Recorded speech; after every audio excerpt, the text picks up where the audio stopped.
our knowledge begins with sense, proceeds thence to understanding, and ends with reason, beyond which nothing higher can be discovered in the human mind to elaborate the matter of intuition and subjecting it to the highest unity of thought. Immanuel Kant.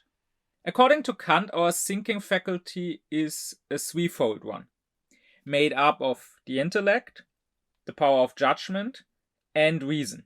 And the first two I already discussed. I explained that it is the intellect through which we understand things, because the intellect is the faculty of rules or of concepts, that is, of general representations that allow us to understand what otherwise would be a blind viewing without knowing what it is we are viewing.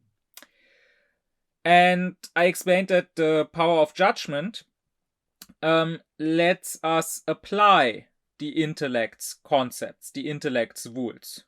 At least that's what the determining power of judgment does, while the reflecting power of judgment reflects about things that we may view and tries to first find the rules when we don't yet have a fitting rule for that thing.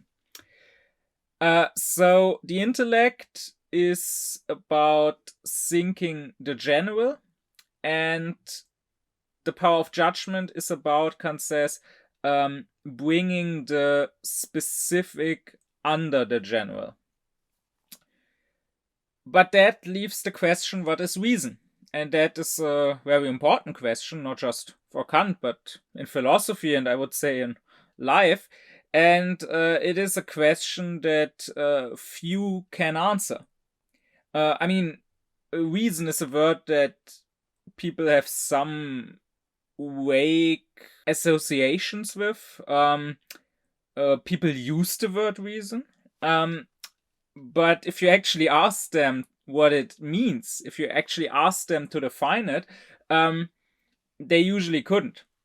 It is quite obvious that usually they just mean reason to refer to whatever they like.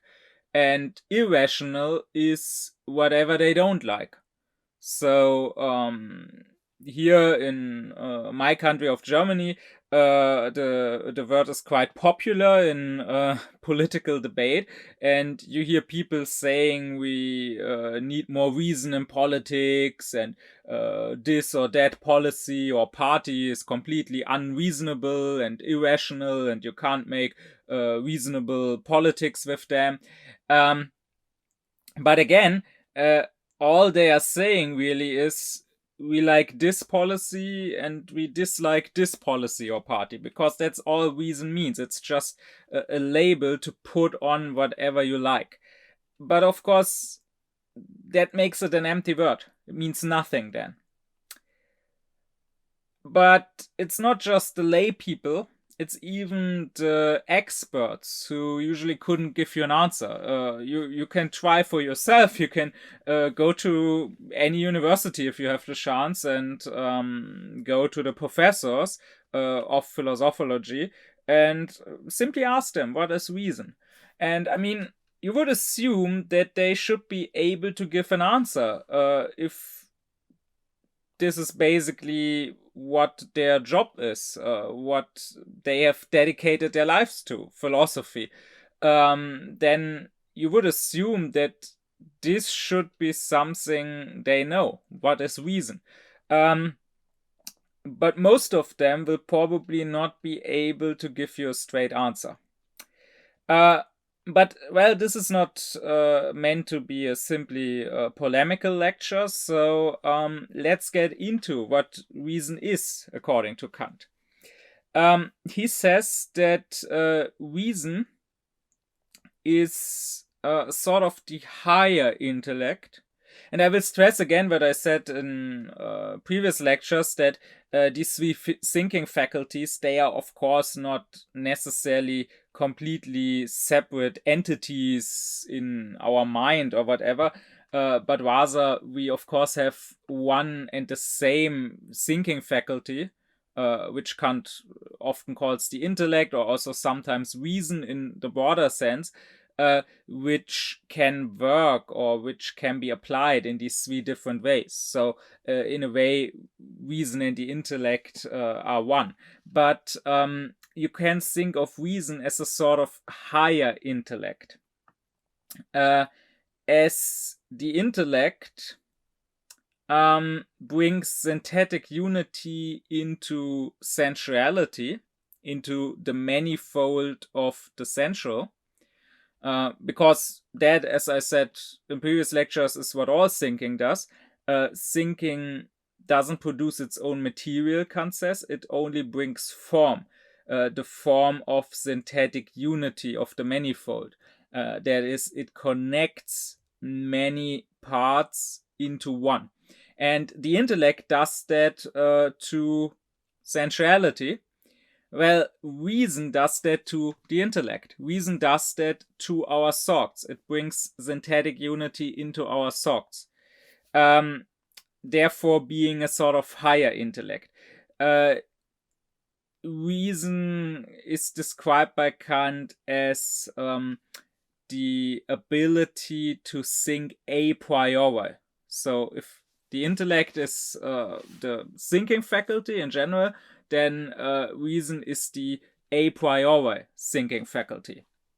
Because again, the intellect is applying our thoughts to the sensual, so to that which we get a posteriori from experience.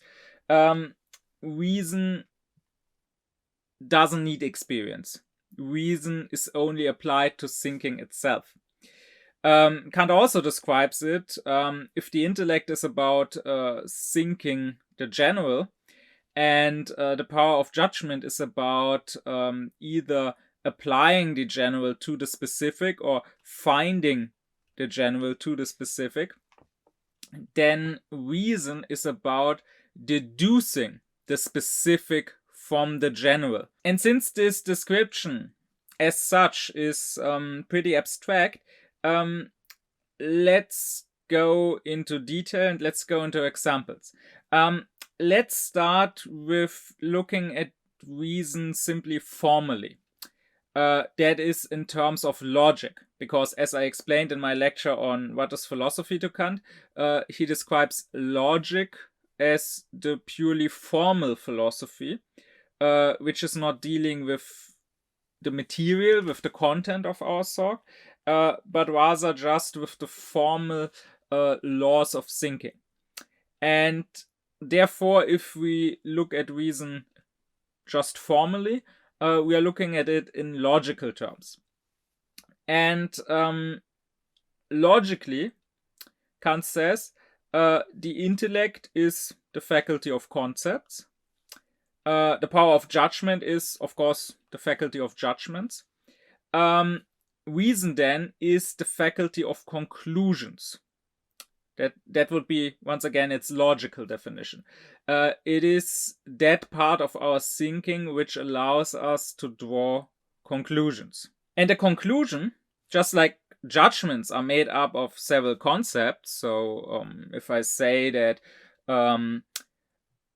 all human beings are mortal, then that is a judgment made up of the concept of human and the concept of mortality. And the judgment is saying by the copula is, or in this case are, because I'm talking about many, of course, humans are mortal.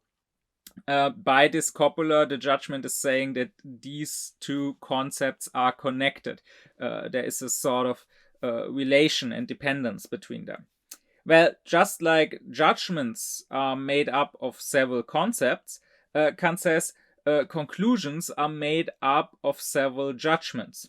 A conclusion means that from certain judgments, the premise, I come to another judgment. I deduce another judgment, the actual conclusion.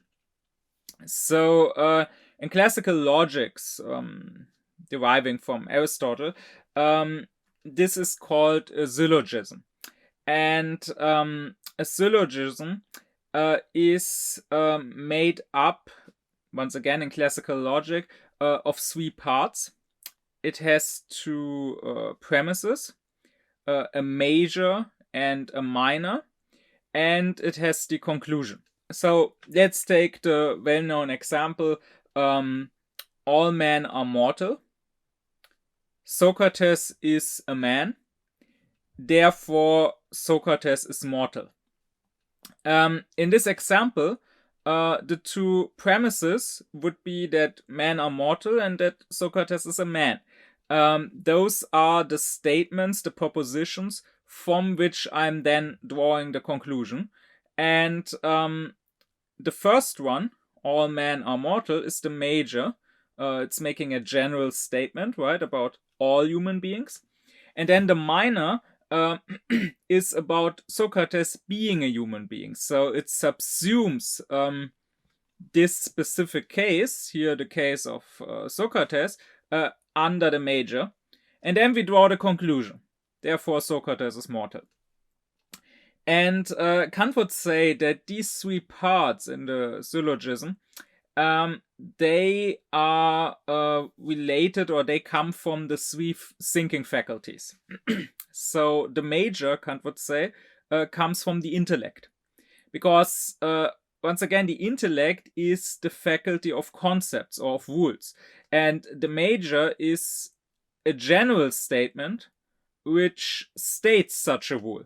So it is saying that as a rule, human beings are mortal. This is true for all human beings. Doesn't matter if I'm talking about Socrates or Kant or myself. All human beings are mortal. And this is just my concept of a human being. This is part of what I'm thinking when I'm thinking human being. Now, the minor comes from the power of judgment. Because here I'm subsuming something under this rule. I'm, in this case, saying Socrates is a human being. That takes judgment. And then the conclusion, that is the part that actually comes from reason. Therefore, Socrates is mortal.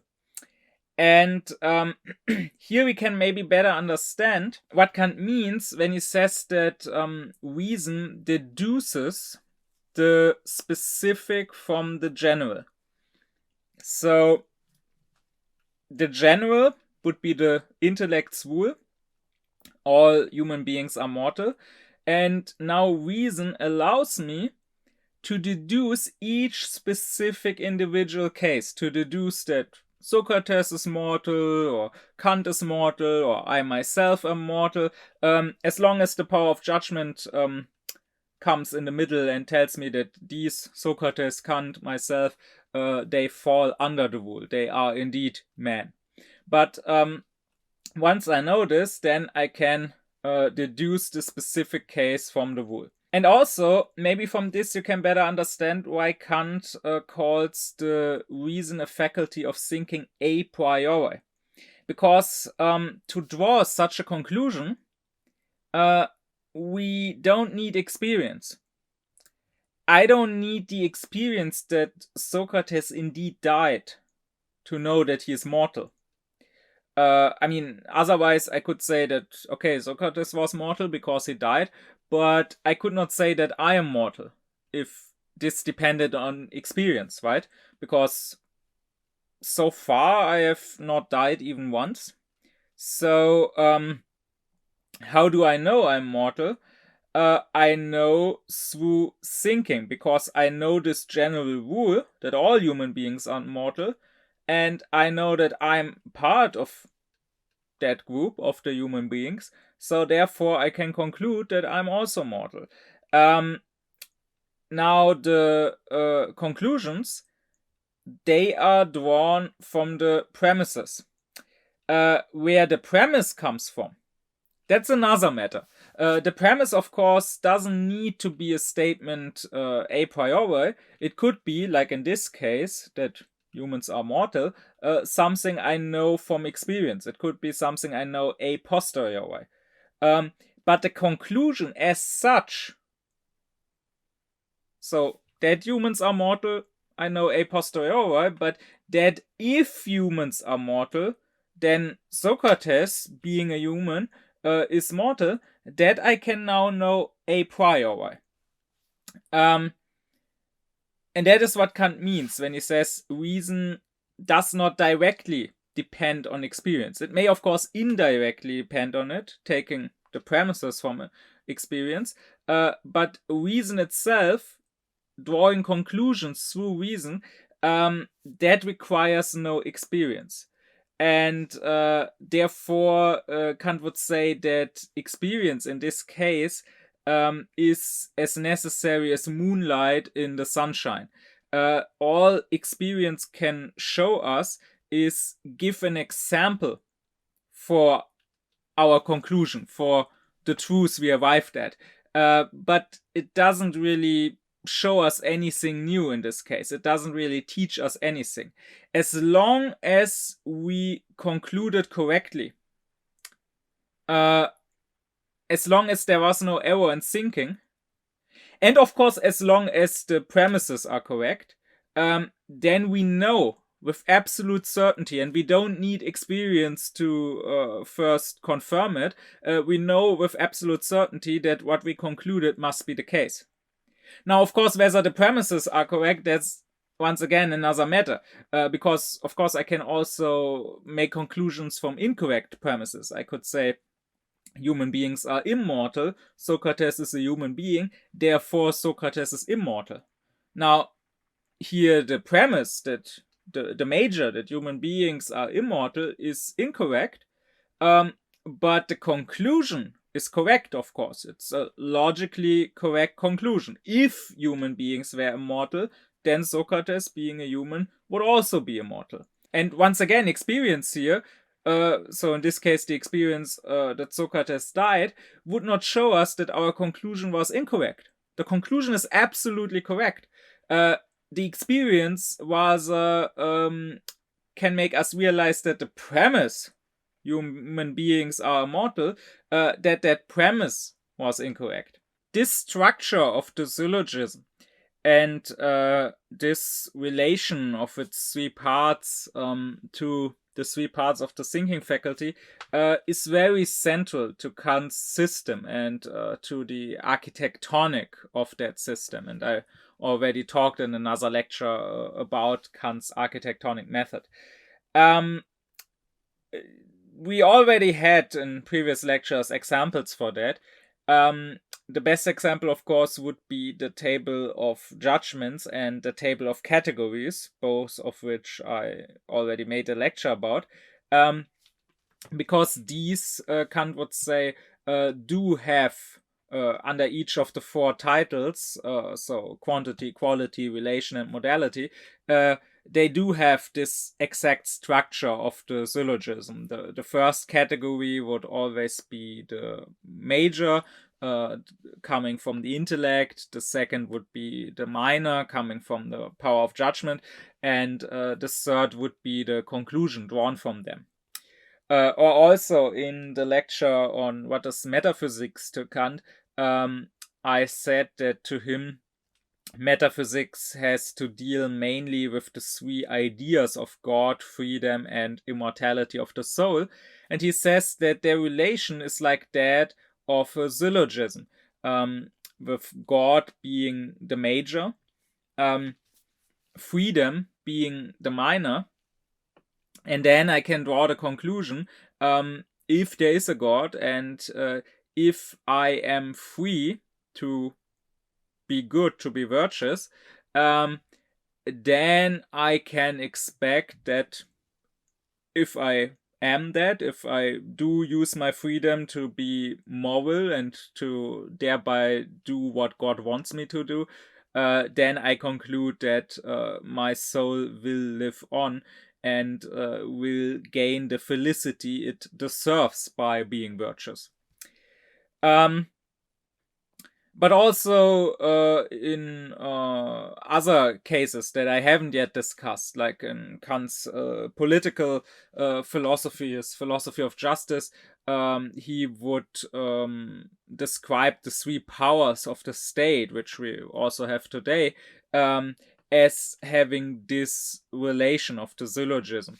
So you have the law being given, you have the law being enacted, and you have the judgment about that. Or when Kant talks about God, about the Trinity, he would say that these three, well, not necessarily persons, if we go with what Kant thinks about that, but at least these three attributes of God have, in our mind at least, the relation of a syllogism. But that is something I will discuss in further lectures. For now, I just want to point out one more thing. I did say that in a logical sense, reason is the faculty of conclusions.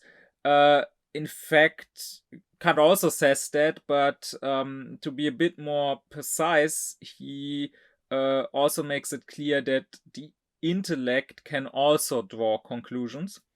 The difference is that conclusions from reason are mediate conclusions, and conclusions from the intellect are immediate conclusions. So they don't have two premises, but rather they have only one premise, and they conclude whatever, well, can be derived from that one premise. So for example, Kant would say, if you have the proposition that some human beings are scholars, then you can conclude from that immediately without needing another premise. You can conclude from that, therefore, at least some scholars are human beings. Maybe there are also some alien scholars somewhere, but at least some of the scholars that exist are human beings, if some human beings are scholars. That would be a conclusion of the intellect, because it is just, well, so to say, it's just analytically drawing the conclusion immediately out of that one premise. But most of our conclusions, the syllogistic conclusions that need several premises, that need both major and minor, those come from reason, Kant would say. They are not just analytic, they are synthetic. So you could say that more specifically, reason would not just be the faculty of thinking a priori, but of synthesizing a priori. But anyways, let's go beyond the merely logical meaning of reason. You could, after what was said so far, describe reason as the faculty of principles, which is also one description Kant gives to it. And by principle, he understands cognition, out of which, according to a general rule, you can arrive at specific cognitions. So once again, that's exactly what reason does. Reason can deduce the specific from the general. That general would be exactly what Kant calls a principle, and that, of course, is what science does. Science seeks general laws, and a law would be another name for a principle for Kant. So the intellect may be the faculty of rules, but rules can still have exceptions. Reason is the faculty of laws. So science seeks general laws from which you can then deduce the specific individual cases.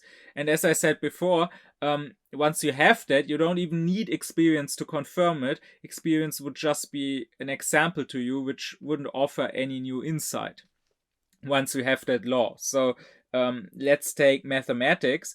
Once you have the Pythagorean theorem, once you know that a squared plus b squared equals c squared, then you don't need to check on a specific triangle and actually take the measurements to check if this is true in this specific case. Rather, going from this general principle, you can now deduce every specific individual case. So it now doesn't matter if A is 4 and B is 5, let's say, or maybe A is 900 and B is 698.4 or whatever. Each specific case can now be deduced by reason from that general principle. Kant would say that the intellect gives us only possibility, because again, it's the faculty of concepts. So it lets us think things. It lets us think certain rules. And if that rule doesn't contradict itself, then it is a thing that, at least in thinking, is possible. Like, I can't think of a unicorn or of a dragon because there's nothing self-contradicting in that concept. But it is only viewing which gives us more than possibility, which gives us existence. I only know that something exists when I view it, or view some of its effects, of its consequences. And of course, this needs the power of judgment, which has to judge what I am viewing. But then, if the intellect is about possibility and the power of judgment applied to viewing lets us judge that something actually exists, then reason is about necessity, Kant would say. Because unlike the intellect, through reason we don't just think something, but rather we get something's existence by thinking it. So once again, think back to the syllogism. By thinking that Socrates is a man and that men are mortal, I get that Socrates must be mortal. That this is necessary if the premises are right. It can't be any other way. This, of course, also confirms that reason is about thinking a priori, because, as I explained in the lecture on what is philosophy to Kant, this is an attribute of all judgments that I make a priori, that they are universal and that they are necessary. They can't be any other way. And this is true for all conclusions that reason draws.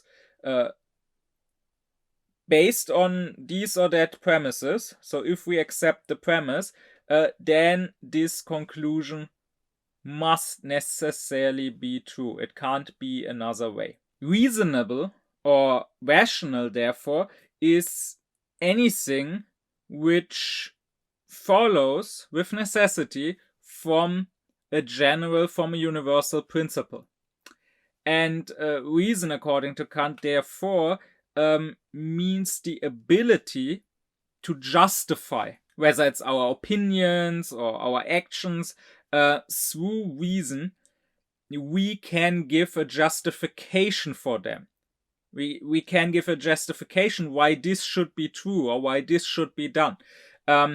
Or in other words, we can give a reason for that.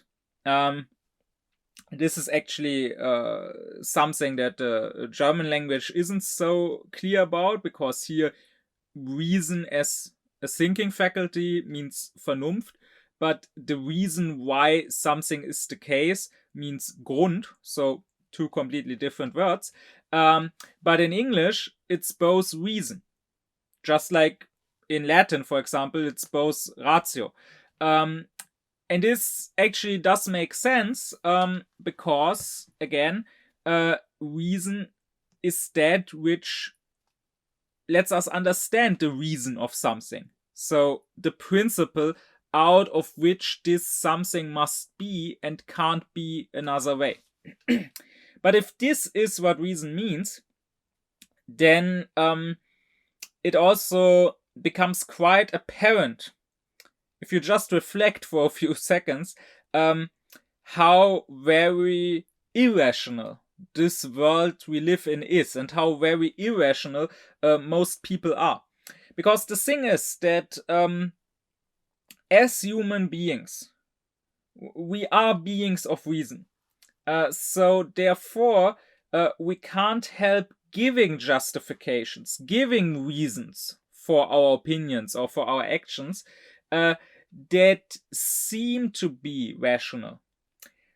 But very often they are not. Very often they are just, to use a fitting expression of the psychoanalyst, they are just rationalizations. So they just are lies that humans tell to others, and most of the time, first of all, to themselves. So they usually believe these lies themselves, and they usually deceive themselves. But they are lies nonetheless. We may tell ourselves that something we do or we hold to be true has a reason, but actually it probably doesn't have that reason that we claim most of the time. So let's take as a simple example that you often hear when people are against homosexuality, when people are against gay people, then often an argument you hear is, well, being gay is unnatural. As an aside, Kant would also have claimed that. He actually said that even masturbation is unnatural because it doesn't happen in nature. Animals don't do it. Now, in the case of Kant, we can maybe excuse this with the limited knowledge of biology and of animal behavior that his time had.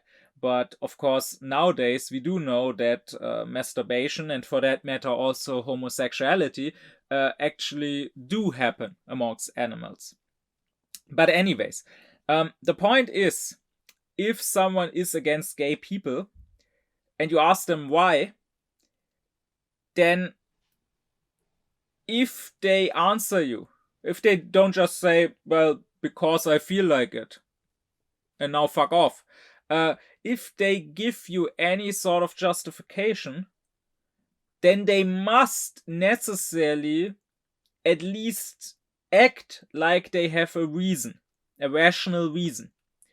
And maybe they will say, once again, this is unnatural. Now, the problem here is that a principle is always universal. Because what reason would there be to apply it sometimes and not other times? If this is not going to be completely arbitrary, then you would need a second principle to decide when your first principle should be applied and when it shouldn't be applied.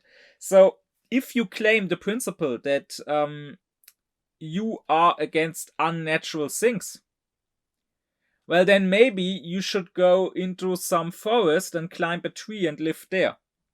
Because living in a house, wearing clothes, eating food that is cooked and not raw, all of these things are unnatural. Using a computer or a smartphone is very much unnatural. And yet, I have very often read on the internet that homosexuality is unnatural. I wonder how these people were able to get into the internet, to use the internet, if they are against unnatural things. So, with that, it should become very clear that this is not truly their principle. They don't believe that anything unnatural is bad, and then just deduced from that general principle that homosexuality is one of the unnatural things, so it must be bad, because then they would have deduced from the same principle that other things are also unnatural and therefore also bad. Rather, it's the other way around.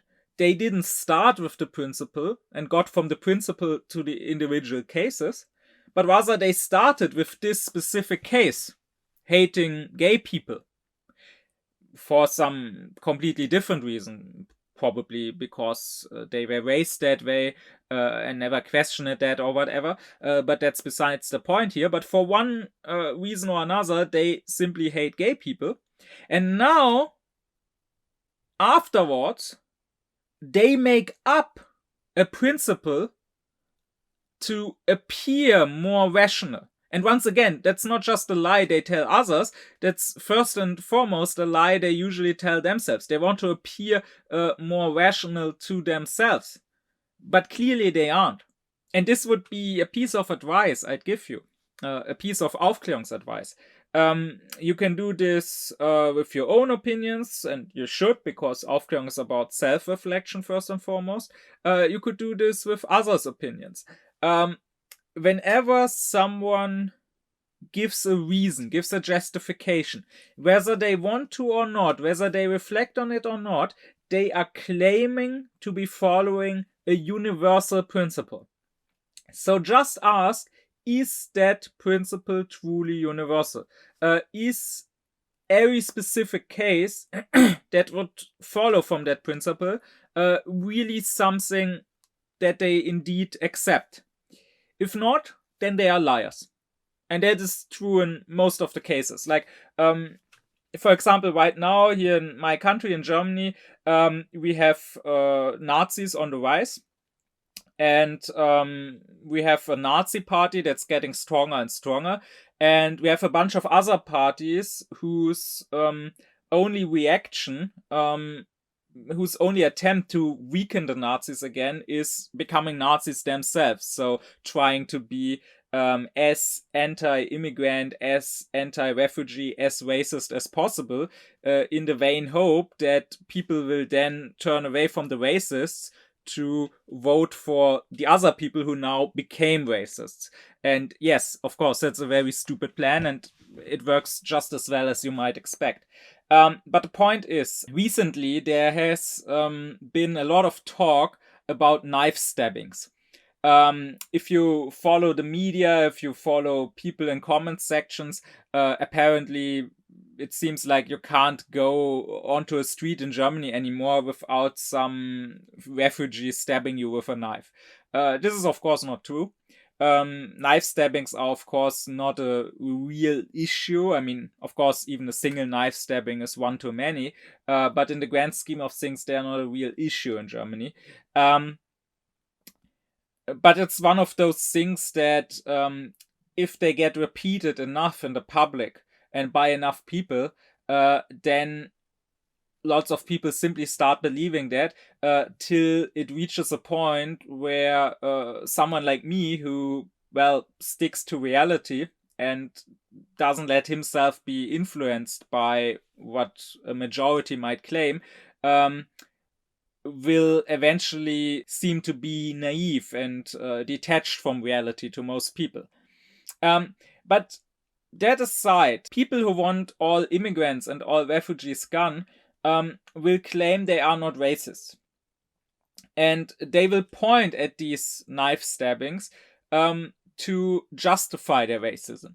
They will say, no, I don't hate these people for their race. I hate these people because they actually kill others, because they are actually dangerous. But now let's see what is the principle that is claimed here. The principle seems to be that death of human beings, I mean, that would be very charitable. Let's be less charitable and say death of Germans must be prevented. And now refugees sometimes kill Germans, so refugees must go. That seems to be the argument here. Well, there's a big problem with that. The problem is that people, or again, let's be less charitable, let's just say Germans, are also dying by other means. And there are other causes that cause more death. So, for example, there are about 8 people every single day dying in traffic accidents in Germany. No one talks about that. Absolutely no one. There are no headlines about it. There are no talk shows dealing with it. It's simply not an issue. Everyone accepts it. Now, of course, an individual case is seen as something terrible. It's called tragic, even though it's the opposite of tragic, because a tragedy is something bad that can't be prevented, that is simply fate. And in this case, it could be prevented. If we had a better traffic policy, we could look, for example, to our Nordic neighbors, because in Oslo or in Helsinki, they actually made real efforts to reduce the deaths and traffic to zero, and they were actually overall quite successful with that. But you don't see any parties suggesting that we should enact similar policies to prevent or to even reduce traffic deaths. Again, you will hear lots of people talking about knife stabbings, but it's simply a fact that there aren't 8 people daily getting stabbed by knives. I don't even see the Nazis claiming such high numbers of knife stabbings. Or, I mean, if you would rather look at murder, sure, we can also do that. Why not talk about the murder of women by their ex-husbands or their ex-boyfriends? Something that happens every other day in Germany. So, every 2 days, a woman here somewhere in Germany is killed by her ex. Again, I don't hear anyone talk about this. I mean, sure, some marginalized feminists are talking about this, but I mean, in the grand scheme of things, I don't hear the public really being concerned with this. So, I could go on, I could give more examples, but I think this is enough to prove that those people, without exception, who make a big deal out of these knife stabbings by refugees, they are racist. There is no other explanation for it.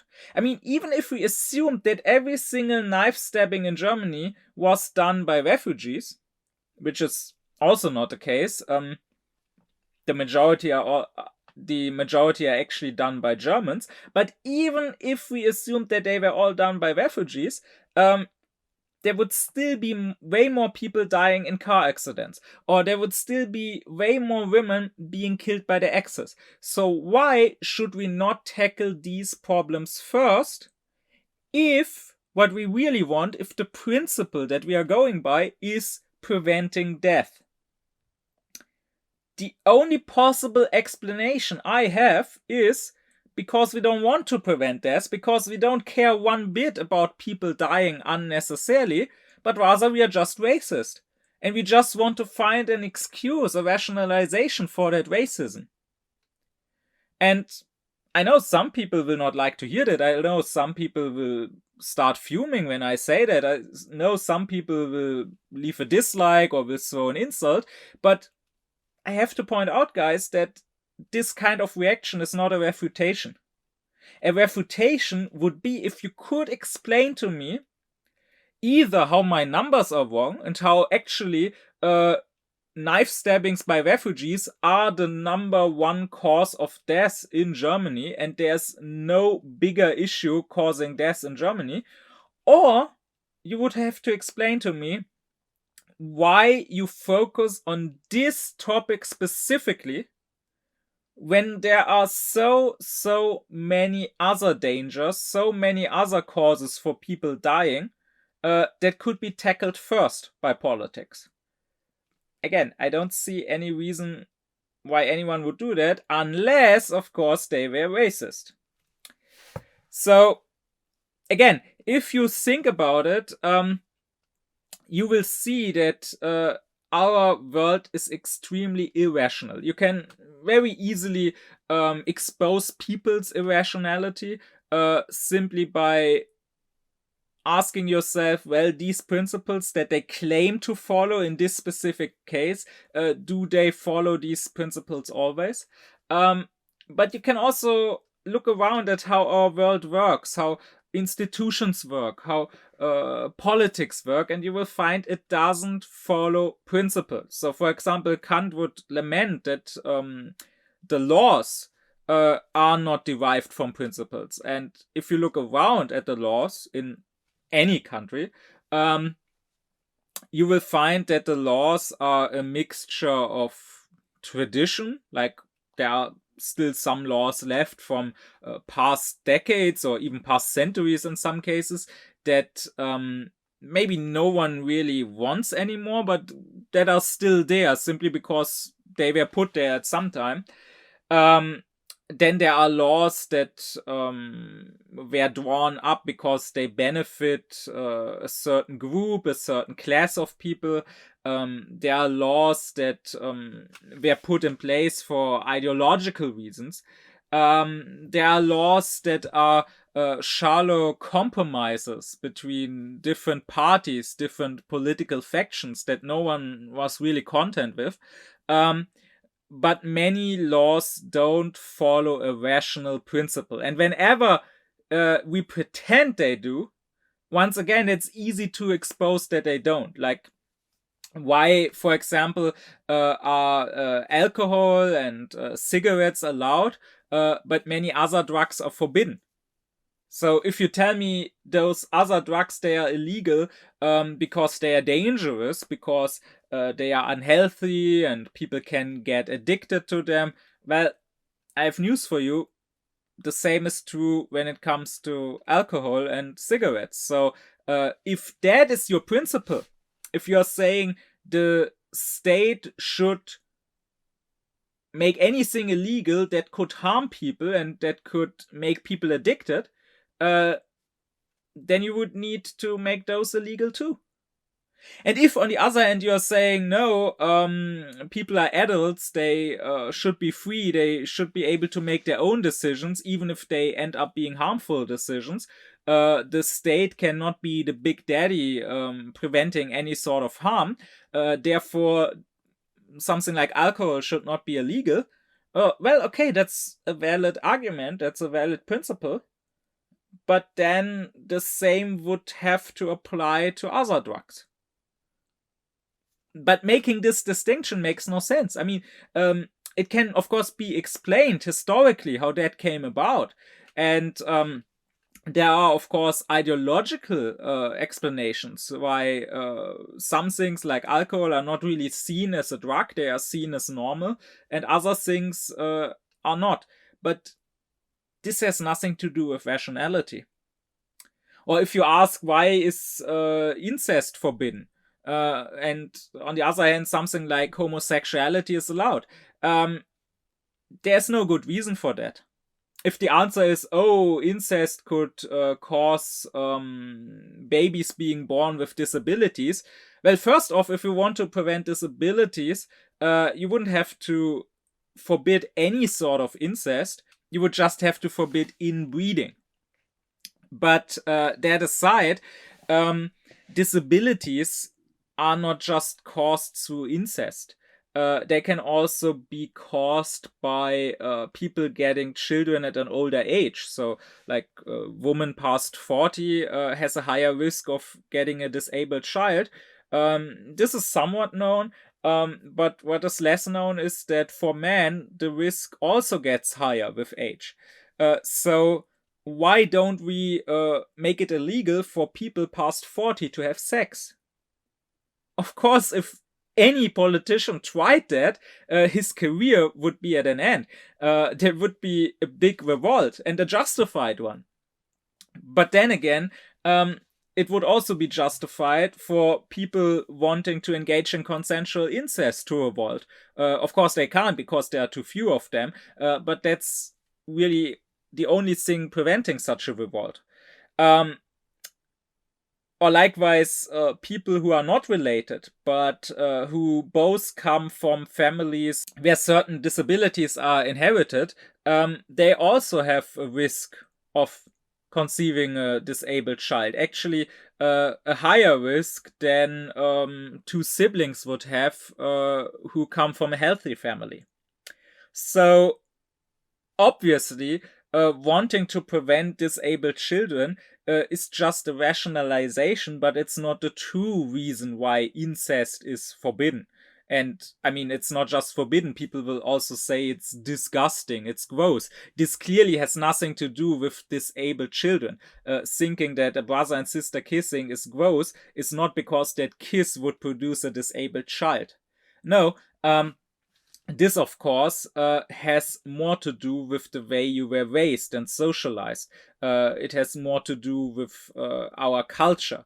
And of course, this goes back to Christianity and to the old Christian prohibition of incest. But then Christianity has also historically forbidden homosexuality and has also raised people in a way to think that homosexuality is gross. But when it comes to homosexuality, we have moved past that and we have realized, we have become more aufklärt and realized that this is simple ideology and not something we should continue, that it is not right to prohibit homosexuality just because traditionally in our culture it has been seen as something bad. So why can't we also become more aufklärt when it comes to incest? Or let's take something like our democracies. We like to talk a lot about how democracy is the best possible system and it's the most just system because if you are part of the state and part of society, you should get a say in how that society should be run. You should not merely be a subject who has to obey to some dictator's whims, but rather you should get a say in that which concerns you. At least that's the alleged principle that is usually used to justify why we have democracy. But you can easily realize that that principle is not really in place. Because if it was, then anyone living in a society would need to get a vote, including immigrants and foreigners who don't have citizenship. I mean, what does that matter whether they have citizenship or not? They are still part of that society. So why should they be subjected to other people's whims without getting their say in how that society should be run? But it's not just non-citizens, it's also children. I mean, someone who is below 18 will also be affected by that society's decisions. Especially now, by the way, in the age of climate change. So why should they not get a say in how it is run? And of course, many people would answer, well, they should not get a say because they are too immature. Someone who is below 18 wouldn't know what they are doing. Well, if that is your answer, then you are claiming to follow a principle, but that principle is clearly not a democratic principle, because democracy would be the rule of the people, and underaged people are part of the people. Belonging to the people or not belonging to the people has nothing to do with your maturity. If you want to base who gets and who doesn't get to vote on how mature someone is, that would be aristocracy. Because Ariston is the best in Greek. So aristocracy is the rule not of everyone, but of a limited group, and more specifically of the best. Now, this aristocracy would not be aristocracy of small nobility, of those who are best because they come from the best families. Rather, what you would be proposing would be an aristocracy of the most mature people, but it would still be an aristocracy. And I mean, okay, fair enough. I don't say that you have to be a Democrat, that is the only valid opinion. You can say, well, I am against radical democracy. I prefer a form of aristocracy based on maturity. But then you also need to realize this is also not the system we have. I mean, it's not like people magically get mature the day they turn 18. There are clearly very mature people below 18 like people like Greta Thunberg when she was 15, was surely more mature than most older people are. But then on the other hand, there are many people who are past 18, who are past 30 or 40 or 50 or 60 even, who are completely immature.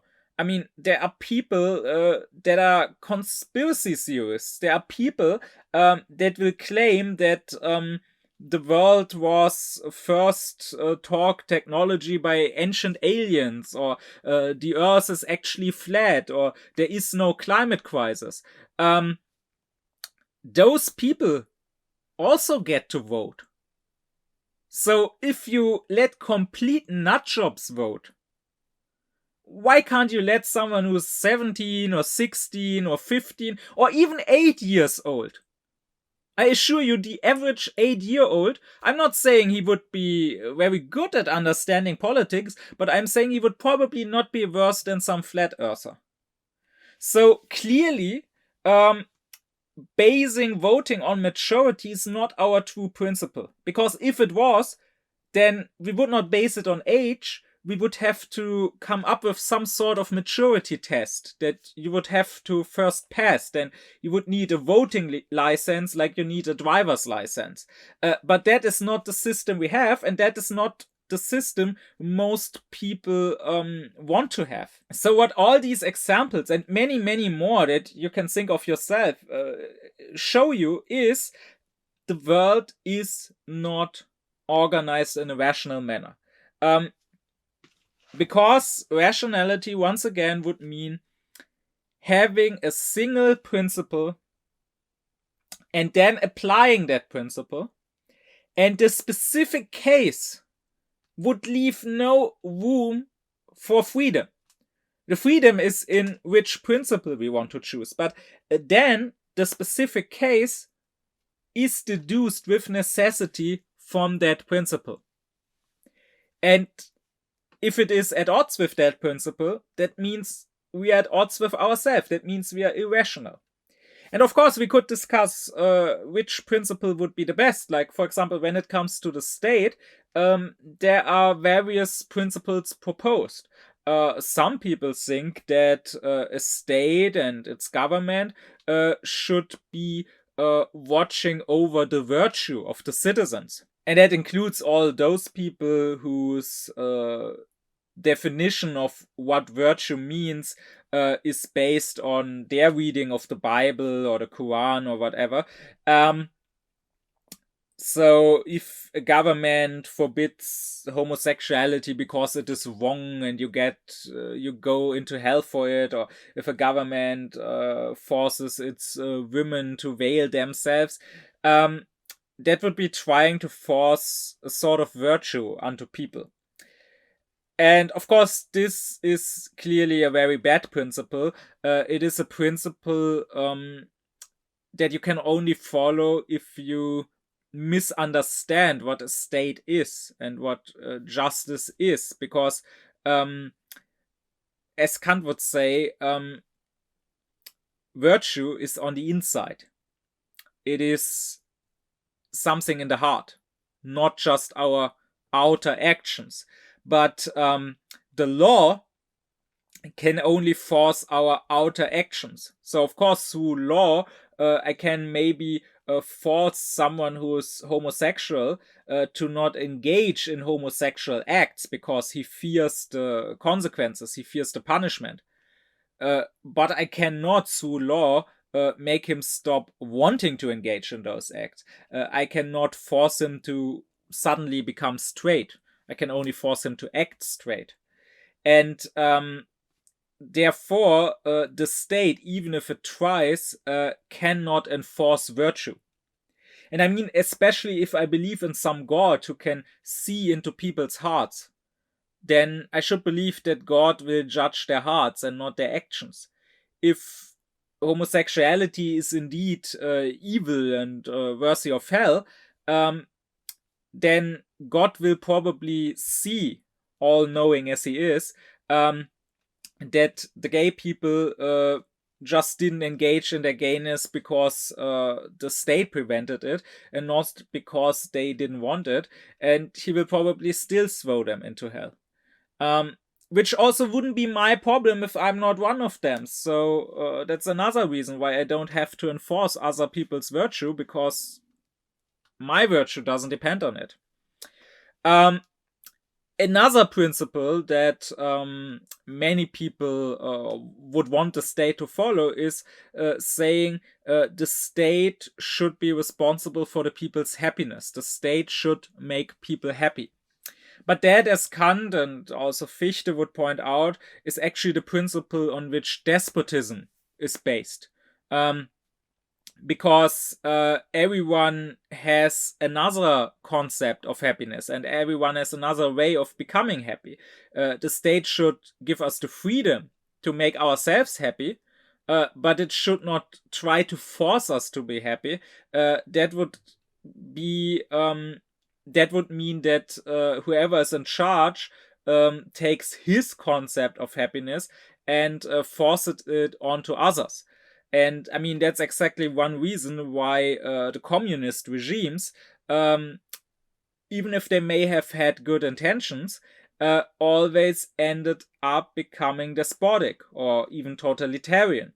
Because if that is your principle, enforcing happiness, well, then you will force people to be happy or whatever you think makes them happy against their will.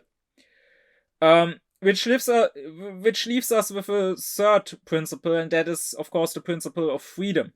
The state should enforce freedom, meaning it should only limit freedom when that serves to actually save freedom. Like, for example, the state should, of course, make murder illegal or stealing illegal, because if it was legal, that would be an attack on another's freedom.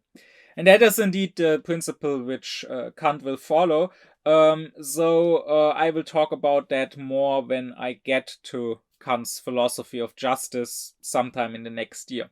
As I said before, what the intellect does to sensuality, synthesizing the manifold into a unity, that is what reason does to the intellect and to our thoughts. So reason always wants a conclusion to things. Reason always desires completeness. It desires a sort of totality or absoluteness, and it can't ever be satisfied without. So let's take the concept of causality, which as a concept, more specifically as one of the 12 categories in the table of categories, belongs to the intellect. If I meet a human being, then I will think that he didn't just appear out of nowhere, but rather he was caused. He probably has parents. And that's what my intellect is thinking here. Now, the intellect will be content with that. Of course, I can turn my intellect towards his parents, and then I will realize that they too must have had a cause, so they must also have had parents. And I can turn to those parents, and again, I will think that they need to have parents of their own, and so on. But the intellect would always stick to each specific case and to each link in this chain. The intellect would never look at the chain as a whole. But reason does exactly this. Reason, again, being about principles, and in Latin, principium is the first. So it's that which comes at the start, at the beginning. So reason wants to know what is the principle that is the first cause out of which these other links in the chain came. So reason would say, wait a second, this can't go on forever. One human being having others as parents who then also have parents and so on. There must have been some sort of start. Now, whether that is Adam being created out of the earth, out of clay by God, or whether that is human beings as a species coming through evolution from another ape-like species. That's another question. But reason will want some sort of completeness, some sort of totality, some sort of starting point. I mean, the same could be said for the universe as a whole, right? No matter if you say that God created it in 7 days or that it came from the Big Bang, you won't be satisfied because you are a being of reason, unless you are given some starting point, some unity out of which this multiplicity came about and can be derived at. Kant would say that this reason out of the 3 thinking faculties develops last in human beings. So the first one to develop is the intellect, because even a very small child will already start forming concepts about the world. It will already start sort of understanding things. And then second, the power of judgment develops, because then we train applying our concepts, and we learn better and better to apply our concepts correctly. But reason comes last, and in the case of many people, it barely ever comes at all. Because again, reason would ask for the principle or for the, reason of things. Kant would say that it is philosophy, and remember what I said in my lectures on what is philosophy and what is metaphysics to Kant. So when he talks about philosophy in general, that includes natural science as applied philosophy. It is philosophy which asks for reasons, while the common intellect of the non-philosopher or the non-scholar, the common intellect is much more interested in effects, Kant says. So the common intellect goes in one direction towards the future, but it doesn't turn back so much toward the past and isn't so much interested in where something comes from. So, for example, Kant would say if there's a storm, a thunderstorm, a hailstorm, the common peasant, the common farmer, he will not so much ask, why is there a storm? Where does it come from? But rather he will ask, what does this mean for me? What effect will this storm have? Will the hail destroy my crops? It is the philosopher, it is the scientist who will ask, where does the storm come from? What caused this storm? And so therefore, when human beings started asking that question, even if at first they may have answered, okay, this storm is caused by some angry spirit or God, that is a first step towards philosophy or towards science. And again, this is something that comes late. The child may develop concepts about the world. So the child may already learn, okay, this is a bird and birds can fly, or this is water and when water gets cold, it turns into ice. But the child at first will be a sort of positivist, just accepting this as a fact of life. And the child at first will be more interested in the effects of this. What does this mean for me? So, for example, it gets cold, so water turns into ice, so the lake is freezing over, so that means I can go ice skating. Nice. But it will at first maybe not ask, why is this happening? When we start asking this, we are starting to apply reason, or rather reason is starting to desire being applied. And maybe this also better explains that famous statement of Plato's that philosophy, and here too we can take philosophy to include natural science. Philosophy starts with wondering. As long as you take things for granted, as long as you don't ask their reason, then you are not doing philosophy, you're not doing natural science.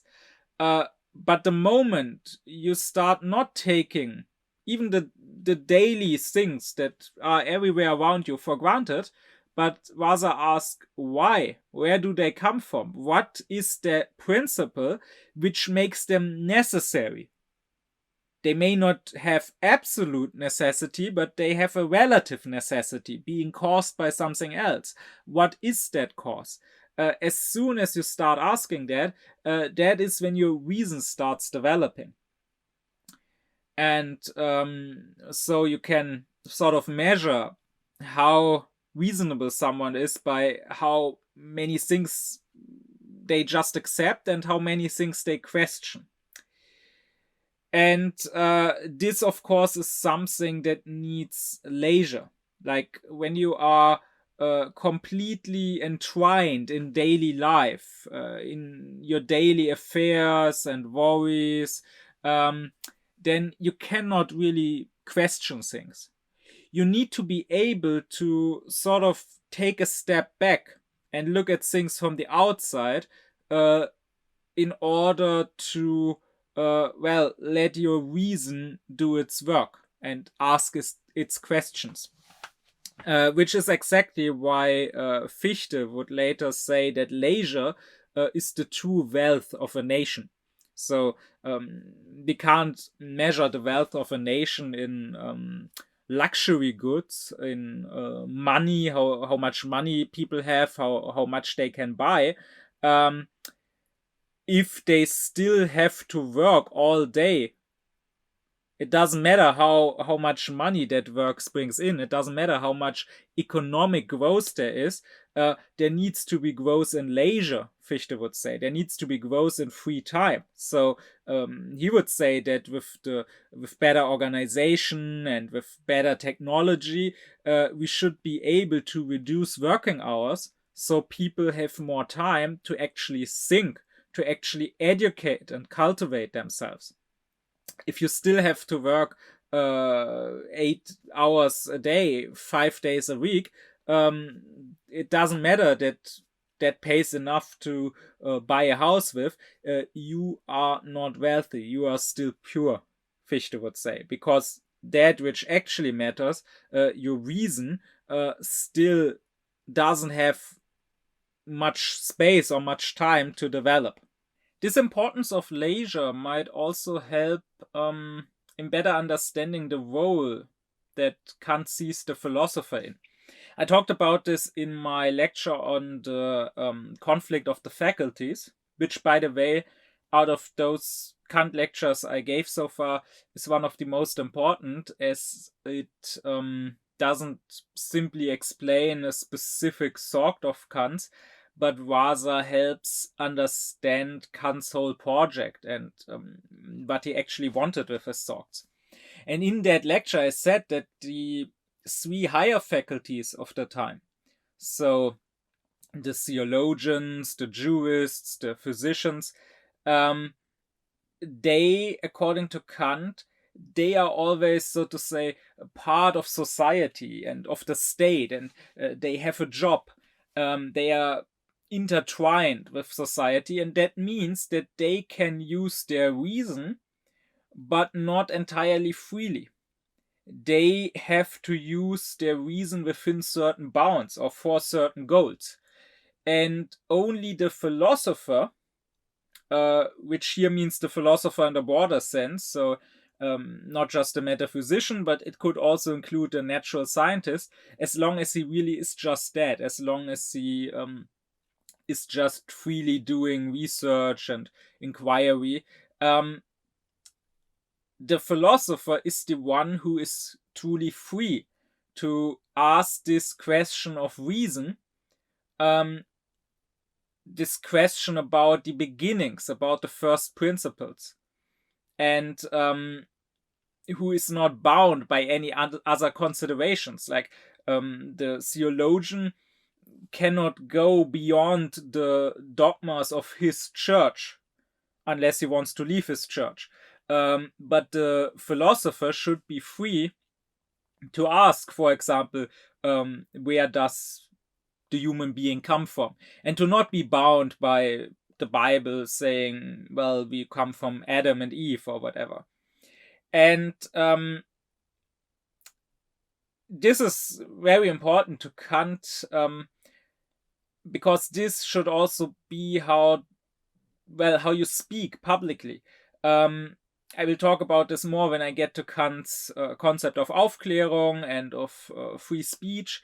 And he would say that free speech is there so that, not that you as a private person, so you as maybe a theologian or jurist or a mediciner, but rather free speech is there so that you as a public person, so as a human being in general, as a philosopher, as someone who freely uses his reason and freely asks about the beginnings, about the principles of things, that you can do that publicly and talk to others about this and find the truth together with others.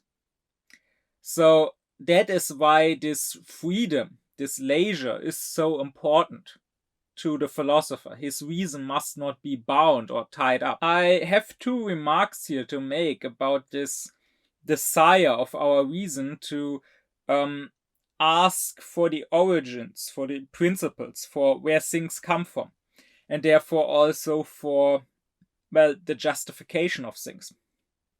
The first remark is that this seems to be specifically human.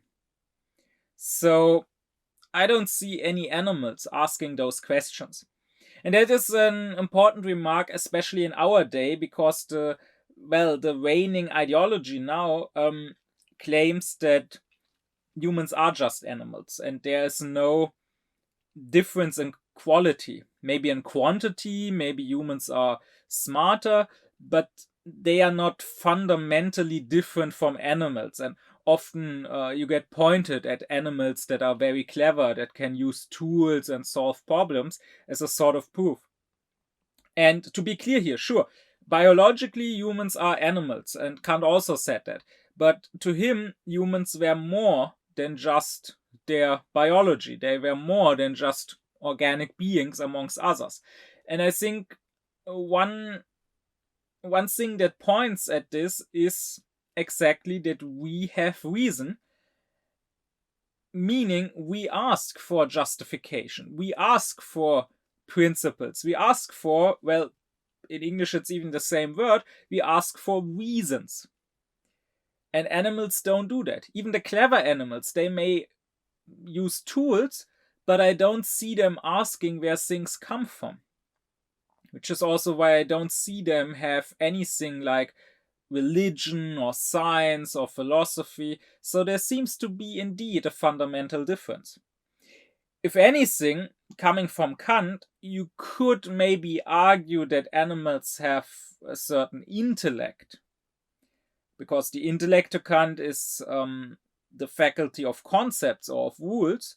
And in order to use a tool, for example, you really only need intellect. You don't need reason. You need to understand certain rules by which this world works so that you can use those rules for yourself.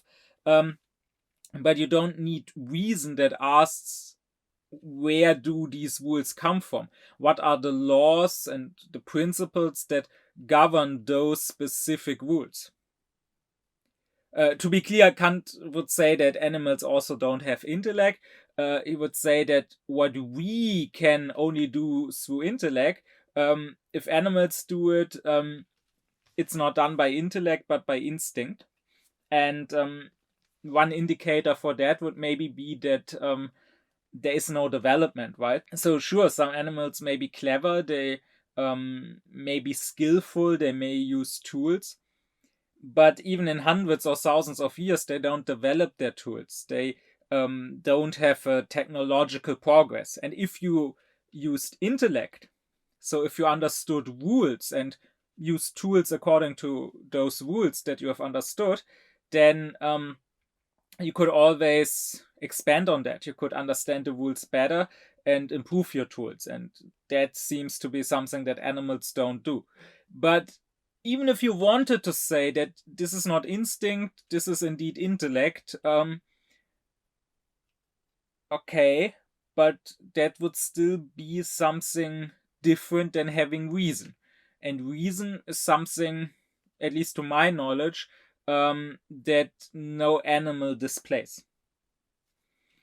But on to the second remark. I would argue that even though Kant says out of the three thinking faculties, reason is the last to develop, I would argue that still, at least the disposition for reason shows itself very early on.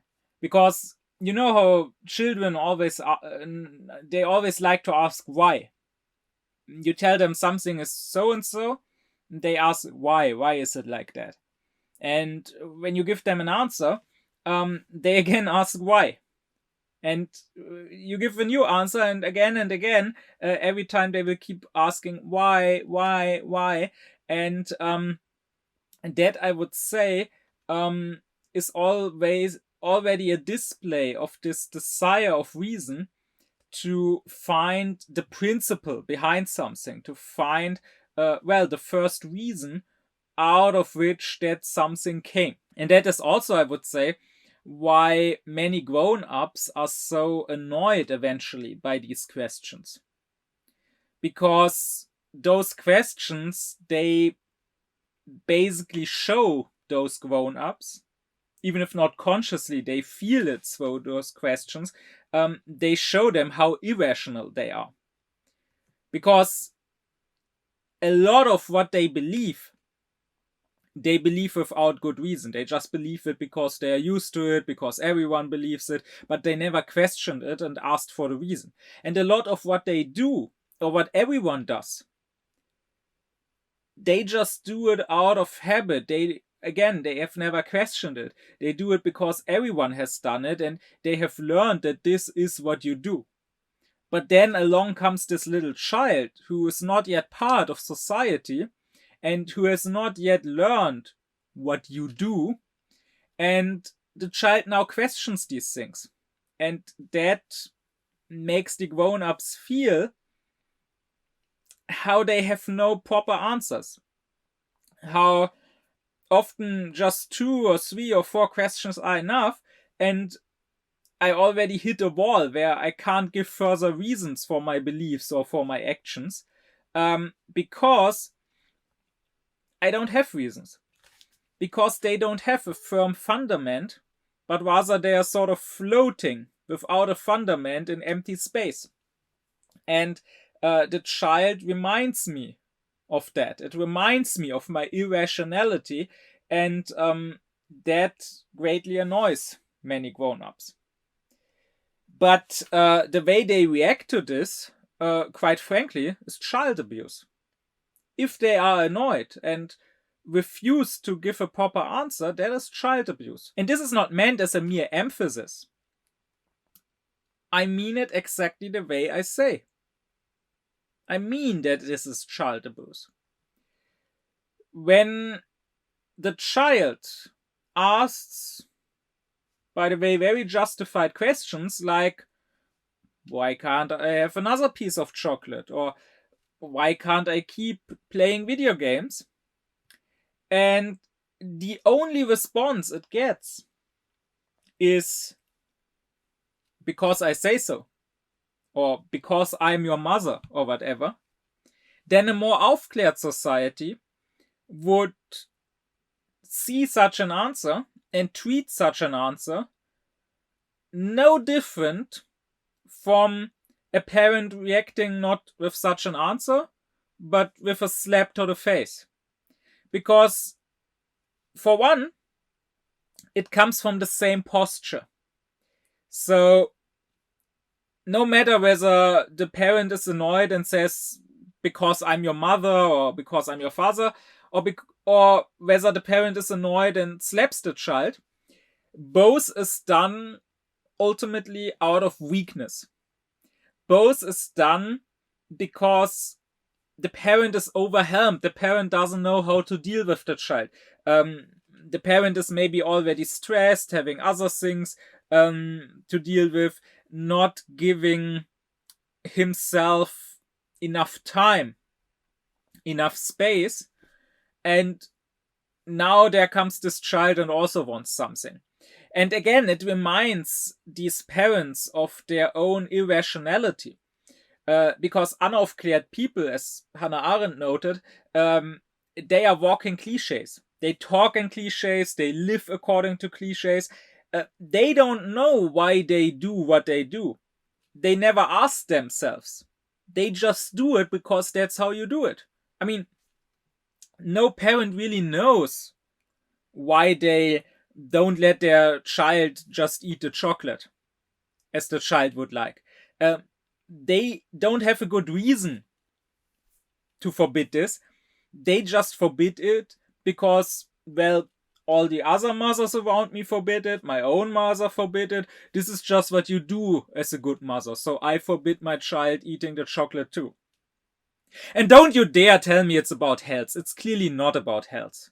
I mean, let's be real. We are talking here about the same parents who once or twice a year fly on vacation with their children. So clearly they don't give two flying fucks about their child's future. Because I'm quite convinced that the complete collapse of our society due to ecological collapse will fuck the child's future over more than 1 or 2 pieces of chocolate more or less. So clearly, this is not because parents have consciously thought about what's good or what's bad for the children's future, but rather it's just because they follow cliches. And the children's question remind them that they just follow cliches, which annoys them. And because they are overwhelmed, because they are too weak to deal with the child, because they have no good answer, no good justification for their actions. Because if they had it, I mean, they would just tell the child. Why would I, if asked the question, if asked, why do you give this order, why would I not give a good answer? Why would I not give a justification if I had one? I can't think of a possible reason. The only reason I can think of is if I didn't have a justification, then of course I wouldn't give one because I couldn't. So, for one, the posture of those parents who hit their children and those parents who say, do that because I'm your parent, is really the same. They are both too irrational to really give a reason. They are both too weak to deal with the child, to have a dialogue, to treat the child as a human being. Because that is something most parents seem to not get. The child is your equal. Now, of course, in certain ways, the child, as it's just a child and you are a grown-up, the child is inferior to you. But as a human being, we are all equal. It doesn't matter how young it is or how little it knows or whatever. As a human being, it is your equal and you have to see eye to eye with him. You have to regard it and its freedom. And they don't do that. So for that reason, because of the posture this action comes from, it is child abuse. No matter if you give this physical abuse of slapping the child, or if your abuse is just in words and in the way you react, the posture is the same. You treat your child as if it was just some sort of annoying machine, which, when it annoys you, because, I don't know, maybe it makes annoying noise or whatever, which you can just turn off. Switch off by pressing a button or whatever. And also, it is child abuse because of the result. Because what we are doing here is we are raising these children to blindly follow authority, to not question things, to not demand that things are reasonable and justified, to not demand good explanations, to not follow their own understanding and insight, but to just follow the orders. And that is the way parents raise their children, caretakers in daycare raise the children, teachers raise the children. And if the family has some sort of belief, especially if they are on the more orthodox and fundamentalist side, that is probably also the kind of God they will make their children believe in. They will tell the children that God gives arbitrary laws, arbitrary commandments. God tells them to do complete nonsense, to pray so and so many times, to not eat this specific food. For all it matters, God could also tell them to only go through a door with their right foot first all the time. The laws are not justified. They are completely arbitrary. And if you asked, why should I do this? Why is this the divine commandment? The answer would just be because God says so, or because the holy book, which comes from God, says so. So you see, it's really the same. Why can't I keep playing video games? Because I'm your mother. Why do I have to pray? Or why can't I have sex before marriage? Or why mustn't I be gay? Because I'm your God. It's exactly the same. All the time, there is no justification given. And this God that these children get raised with, this God gets pictured like some heavenly tyrant who sits on the clouds and just gives completely arbitrary commandments to make our lives harder. So, in other words, these children are raised to believe in the devil. Because, I mean, that's what it is, right? Those believers may call this creature they're worshipping God, but, I mean, a higher powerful being which isn't reasonable but completely arbitrary and which just makes our lives harder and tortures us, I wouldn't call such a being God. I would call such a being the devil. So they are basically devil worshippers, whatever they may think they are. And here, what this will lead to is, of course, that such children as grown-ups will have learned to fit in, to be part of the world. You should never raise a child. That alone is child abuse, to be part of this world, to be a conformist. You should not raise a child to eventually conform to the world as it is, but rather you should raise the child in a way that it can eventually, as a grown-up, make the world conform to him. You should raise the child so that it can transform the world, so that it can progress the world and make the world better, more rational. Instead, what is done to most children is they are raised to be people who blindly follow authority, who blindly follow orders. What you will get is someone like Eichmann, who in the end said, no, I didn't kill the Jews.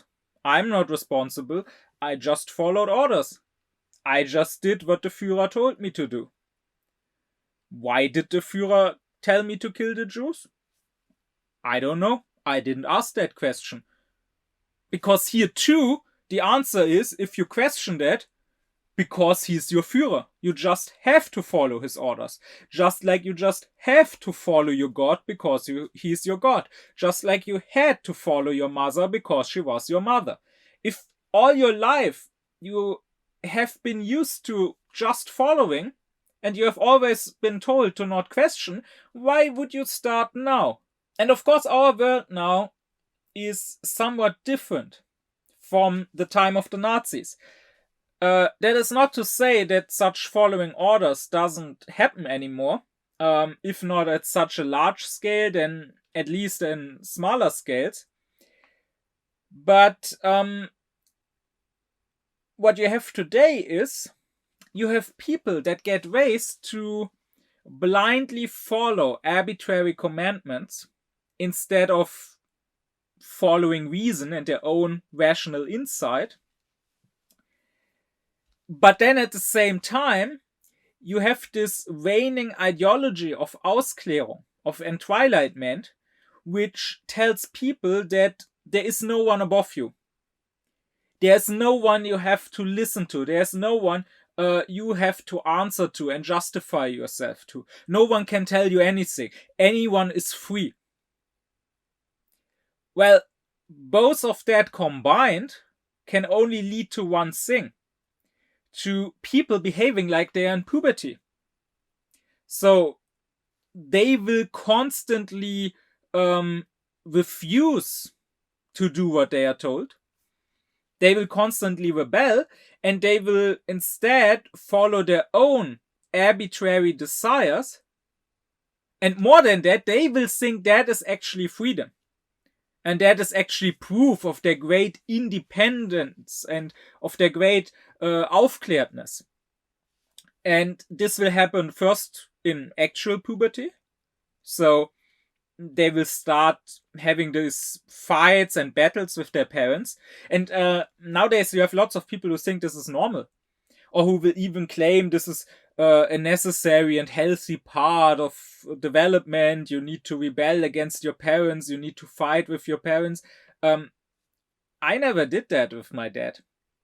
But the thing is, my dad also previously to puberty never tried to rule over me and to give me arbitrary orders. So I had no reason to rebel against him. But then this doesn't stop with puberty.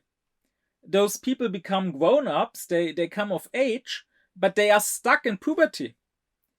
I mean, they are just overgrown children at that point.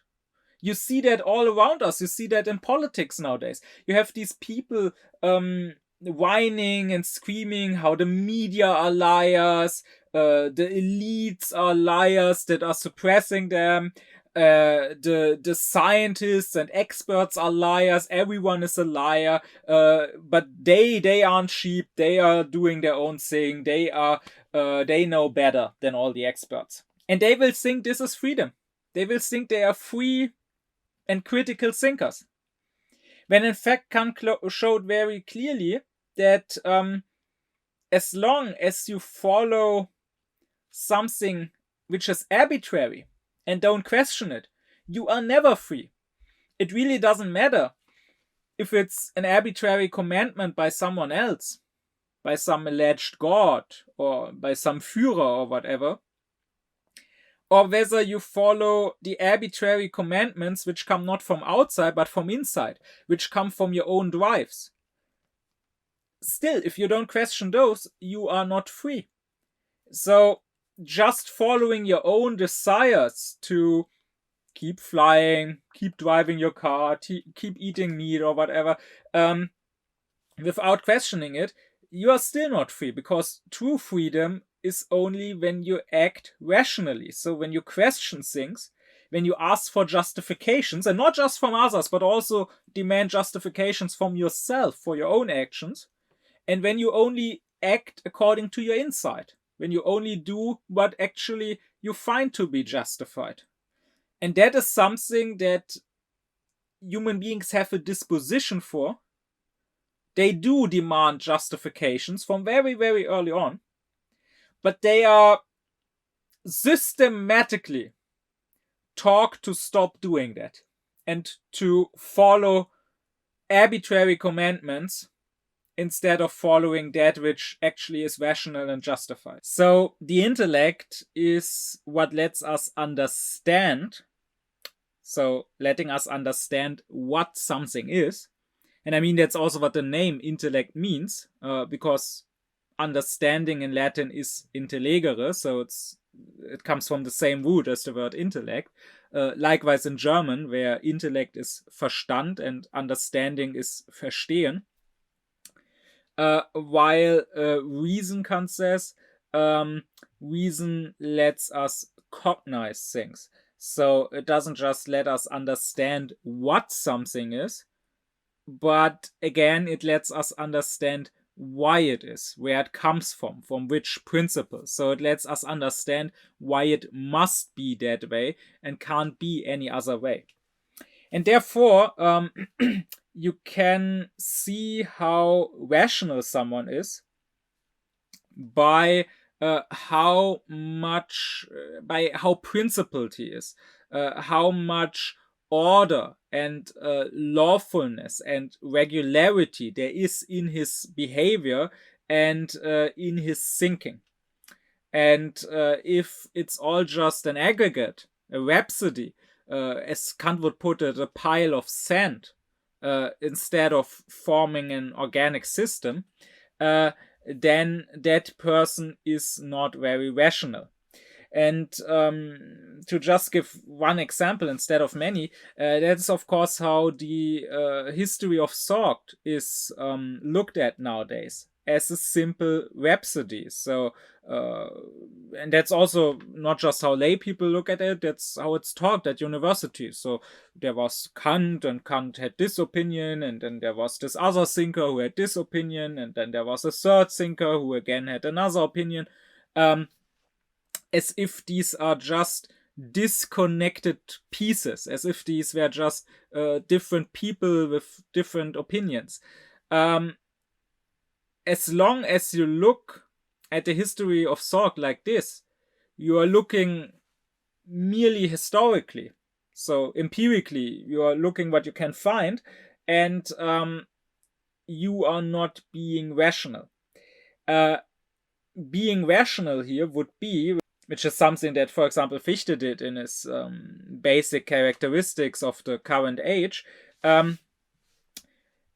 Being rational would mean finding the principle out of which these various opinions or various convictions derive and became necessary.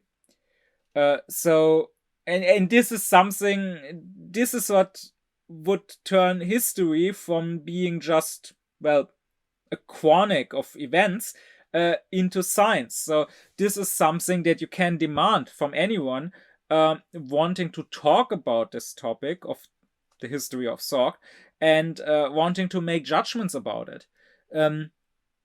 So, for example, if you want to talk about the 19th century, I demand that you explain to me how various theories or ideologies like communism, capitalism, Darwinism, utilitarianism, racism, that all more or less originated or became strong in the 19th century, I demand that you tell me how they are connected. What is the principle binding them together? What is their common root?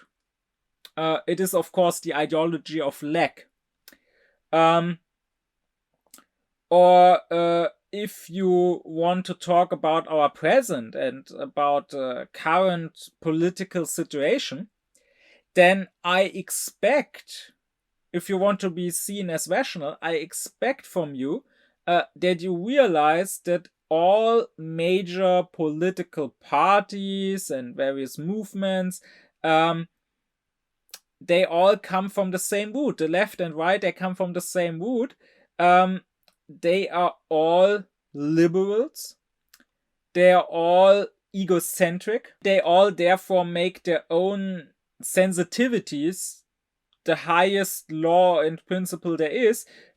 They all don't want to be touched and don't want to engage in dialogue, don't want to have to question themselves or to submit to reason. You need to realize how the, on the surface, seemingly disconnected parts come from a common root if you want to understand things rationally. That is, if you want to not just understand what things there are, but cognize why they must be the way they are, where they come from. Again, Fichte actually does look at history rationally, and he, for example, describes history as the history of humanity's Aufklärung.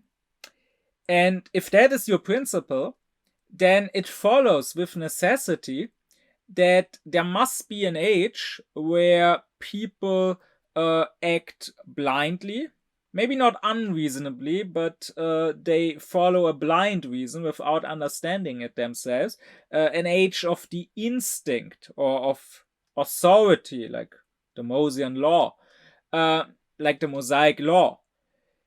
And then later on, there must be an age of actually not blind, of seeing reason, an age of first science of reason, understanding the world, and then an art of reason, a lived practice of reason, where the truth that the science has found is actually brought into life and applied to life, which is precisely what my philosophy is all about.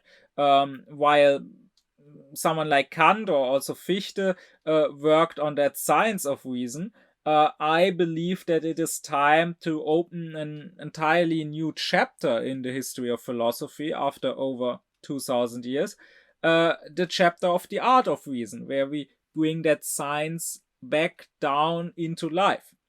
But what Fichte also explained is that between those two phases, there needs to be a middle, which is completely unreasonable.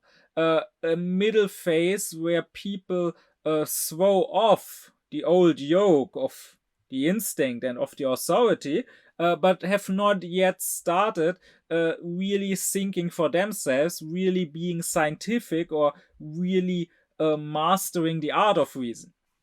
And that would then be our age. And if you have this general principle, you don't need to look around and find what our age is like empirically, but rather you can deduce our age with necessity. You can realize that if there's no old authorities left, but also if there's no submission to true reason yet, then all people are left with is their own ego, their own self, which leads to the identity politics we have, which leads to the sensitivity that comes with it, which also leads to all the stressing and the burnout and being lost and without orientation and all the mental problems that the mental health issues that people have. All of that can be deduced with necessity if you apply this principle, as Fichte does. And that is what reason is all about. It is the faculty, once again, of thinking a priori, meaning it is the faculty that lets you deduce the specific case from a principle in which it originates, and through which, by this reason, by reason of that principle, it, the specific case, becomes necessary and must be the way it is. But with that, I've only discussed reason in general terms. Now, Kant says that reason also has its own sorts of concepts. Generally, it's the intellect, which he calls the faculty of concepts. But reason also has a sort of concepts. And to better distinguish them, he calls the concepts of reason ideas. So idea here in the philosophical terminology does not mean simply something you came up with. This would once again be a case of the everyday layperson taking up terminology from science. And it doesn't really matter which science. Like in this case, it's philosophy, but people also take up terminology from psychoanalysis, like the unconscious, or they may take up terminology from physics, like talking about a quantum leap.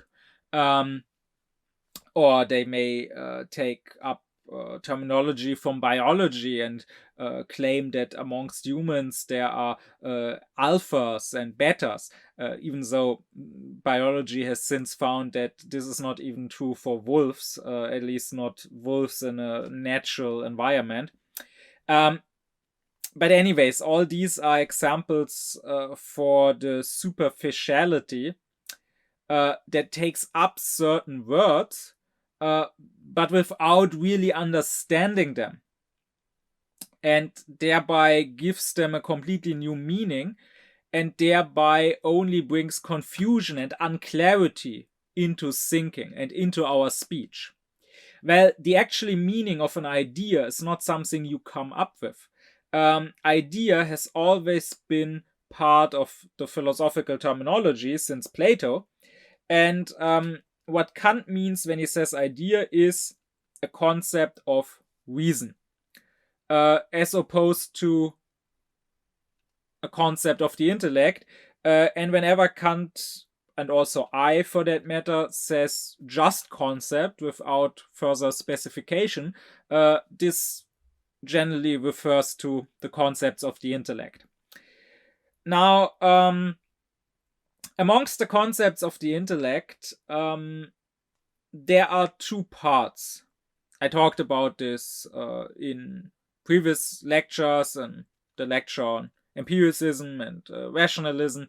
There are empirical concepts that we form through experience, and there are the pure intellectual concepts, which Kant calls notions, amongst which the 12 categories are the most important ones. Now, when it comes to reason and its ideas, there is no such distinction between empirical ideas and pure ideas. Because once again, reason is a faculty of thinking a priori. Everything reason thinks is pure, is a priori, is free from any empirical, that is, from any sensations. So all ideas are pure rational concepts, and calling them such is unnecessary because it would be tautological. Whatever is rational is therefore pure. But that leaves the question, what is the difference between the ideas and, on the other hand, the notions of the intellect, the pure intellectual concepts? The difference between the ideas and the empirical concepts is quite apparent, but what is the difference between them and the notions? Well, ideas would be such concepts as God or goodness, wisdom, justice, love, friendship, while notions would be, well, for example, the categories, unity or multiplicity or substance or causality or existence or necessity. What is the difference between them? Well, the pure intellectual concepts may not come out of experience because they are not empirical concepts, but they can still be applied to experience, and we can find examples for them in experience. So let's go with the notion, with the category of causality. Kant has shown, and I talked about that in previous lectures, that we don't get to thinking of causality because we experience it. Rather, we need to have this notion of causality in order to be able to make an experience. It is a condition of the possibility of experience. But still, we can find and give examples of causality in experience. So when one ball in billiard hits the other ball and the second ball rolls away, that is an example of causality. On the other hand, ideas are something which it's a thought that not just doesn't come out of experience, but it also can't be found in experience. You can't, for example, experience God, right? Now, in in case of some other ideas, people may claim that you can experience it. Like they will claim you can give empirical examples of friendship, for example. But no, you can't. Not actual true friendship that is true to the idea of friendship. Like, of course, you can find people who are poles. You can find people who are buddies. You can find people who like each other or who are there for each other. But this pure idea of friendship, two human beings becoming like one soul in two different bodies, being completely in tune with each other, understanding each other and being open with one another completely, and being willing to give everything, to sacrifice everything for one another. Where will you find such a friendship? So ideas cannot be found in experience. No example, no empirical example for an idea can be given. There can only be examples that are like incomplete copies or shadows of the ideas. Like the one ball hitting the other ball and making the other ball roll away, that's not just a shadow of causality. That is a complete example of what causality is. But the justice in a specific state is just a shadow of true justice. Maybe some states are more just than others, but there's no truly just state.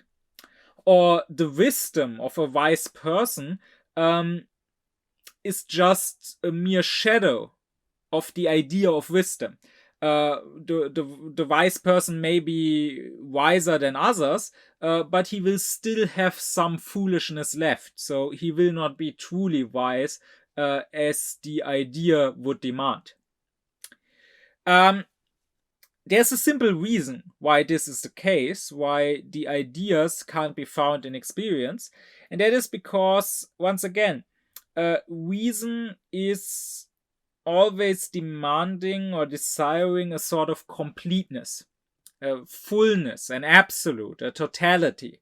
And that is what every idea expresses. It expresses a certain totality. We could describe what an idea is according to the 4 titles of the table of categories. Kant says that when it comes to the quantity of the idea, it describes a totality, as I just said. When it comes to the quality of an idea, it is something singular and indivisible.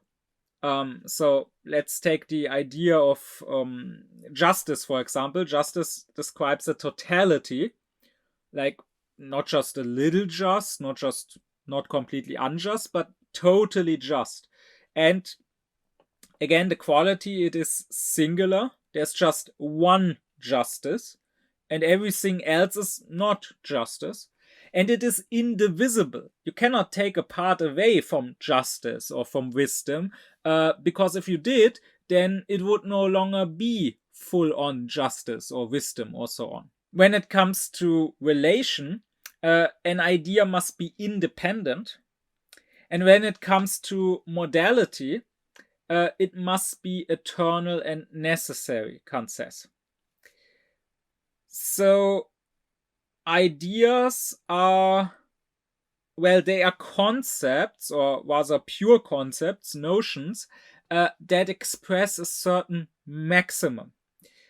You can also explain this according to the table of the categories if you turn to the 3 categories of relation. Because a maximum is not an absolute concept, it's a concept expressing a certain relation, right? A maximum in relation to something. And so Kant also describes the ideas as a threefold maximum. First, that would be according to the category of substance and accidents, it is a maximum of the subject in regards to all its possible predicates, right? So again, the idea of justice or the idea of goodness, means that this subject that you're talking about, justice or goodness, contains all the possible predicates which it could contain and should contain in order to be, well, justice or wisdom. There cannot be a single predicate being left out, or else it would not be complete justice or complete wisdom. If you go with the category of causality, there needs to be a completeness of the derivation of existence out of that idea. And if you go with the category of community in defining the idea, Kant says there needs to be completeness in the interconnection of all the attributes which it includes. And this fact that the idea is a concept of a maximum, of a totality, this fact explains why you can't experience an idea, why no example of an idea in experience can be given. Because our experience is always limited. We cannot possibly experience a totality. Even if there was such a thing that would fit the idea, then we could not ever know from experience. Like, even if I met a completely good person, a holy person, I could not experience his holiness. I could only experience specific good actions he does. But since I can't experience that person in his totality, I can't look into his heart like God could, I can't know if maybe he still has some evil thoughts, or he still does some evil deeds in secret. All I can say that is that I didn't experience anything that wasn't good in him, but I can't say that I experienced complete goodness in him, even if complete goodness is there. Or likewise, when I say we can't experience God, of course, some people would claim that we sort of experience God and God's power in miracles, if such a thing happens and if we happen to witness it. And this was indeed often used as an argument for a certain faith. Like, if you read the stories of the earliest Christians, even in the Bible itself, and then also if you read the stories of the saints, it includes lots of stories of miracles, and they are treated as proof for the faith.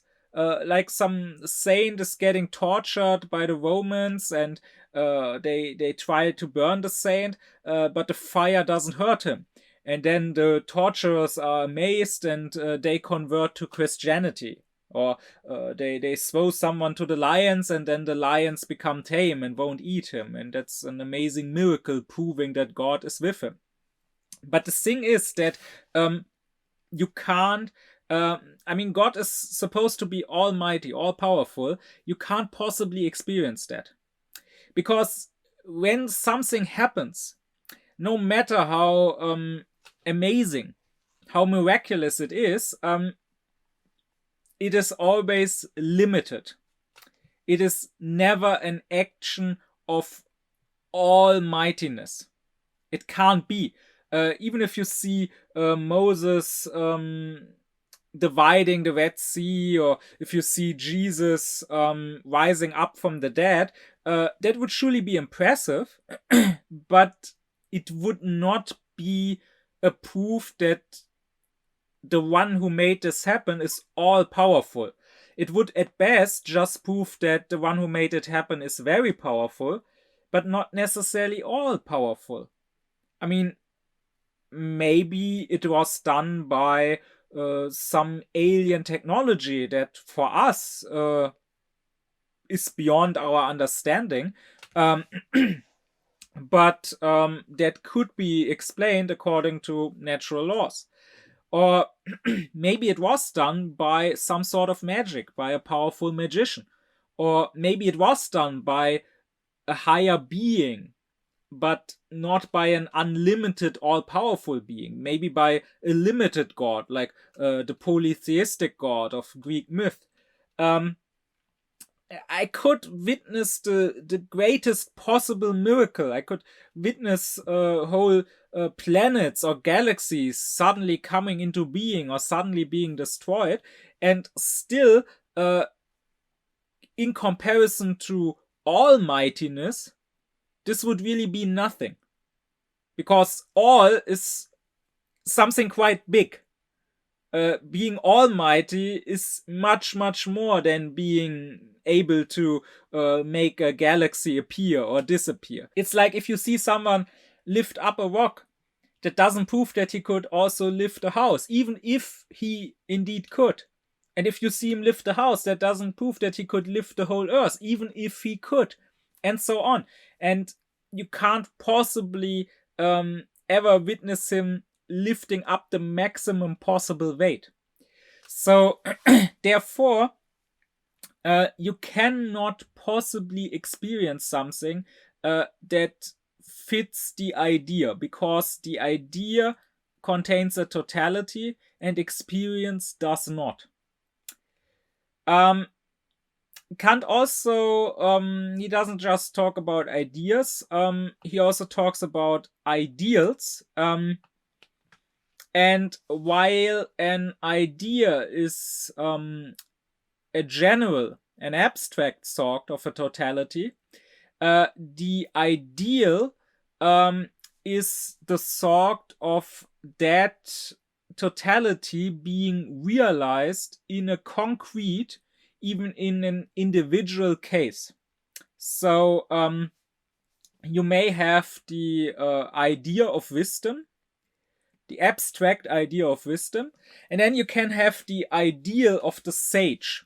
So that would be a person personifying that idea of wisdom.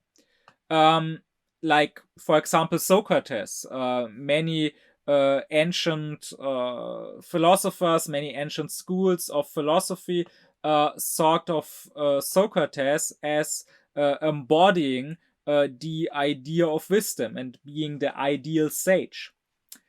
Or you can take the idea of justice, and now if you think of a completely just state, I mean, that is what an utopia is supposed to be. So there are various utopias, like, for example, Plato wrote in his Republic, in his Politeia, where the thinker tries to envision a completely perfect and just state in which the idea of justice becomes realized.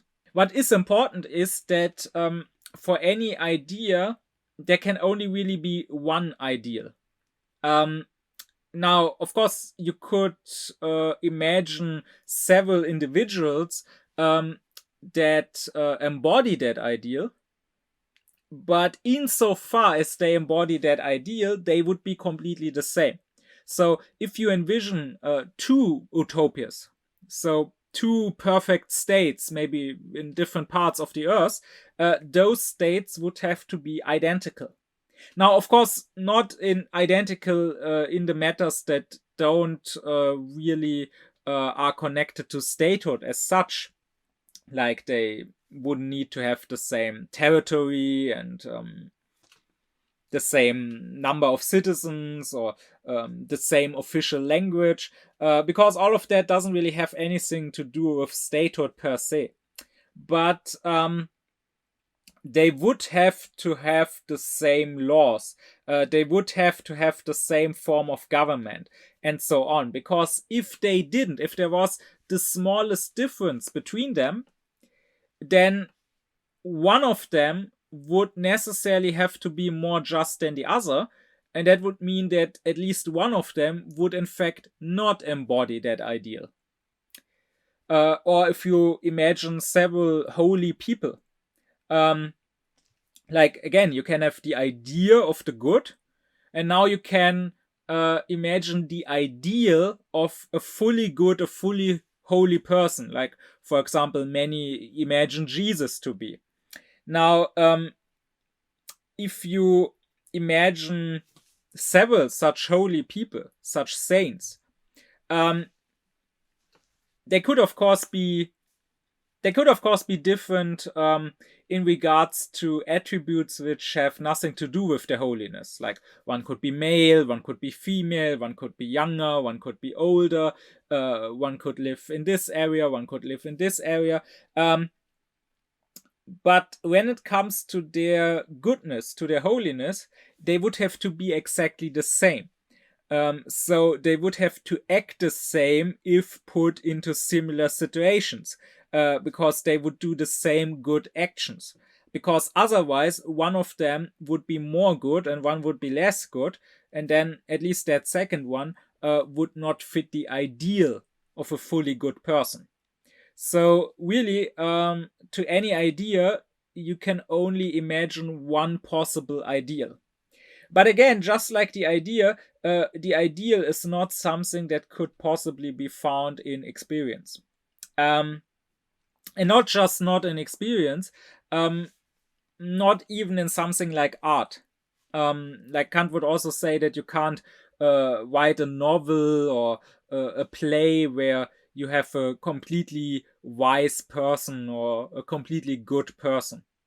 And in fact, he also advises against even trying, because you will inevitably fail if, as an artist, you try to present a sort of ideal, like an ideal person or an ideal society or whatever, in your story or in your painting or whatever. I mean, you would have to be ideal yourself. Like, how, for example, as a novelist, how would you write a completely wise character unless you yourself were completely wise and knew how someone wise would act in every possible situation that you put your character in? But even apart from that, you will simply fail. Like, you may try describing a character who's completely wise or completely good, but your readers will probably still find some fault in that character, some small foolish act, or some situation where he could have acted better. And all this will do is making your story or your piece of art corny.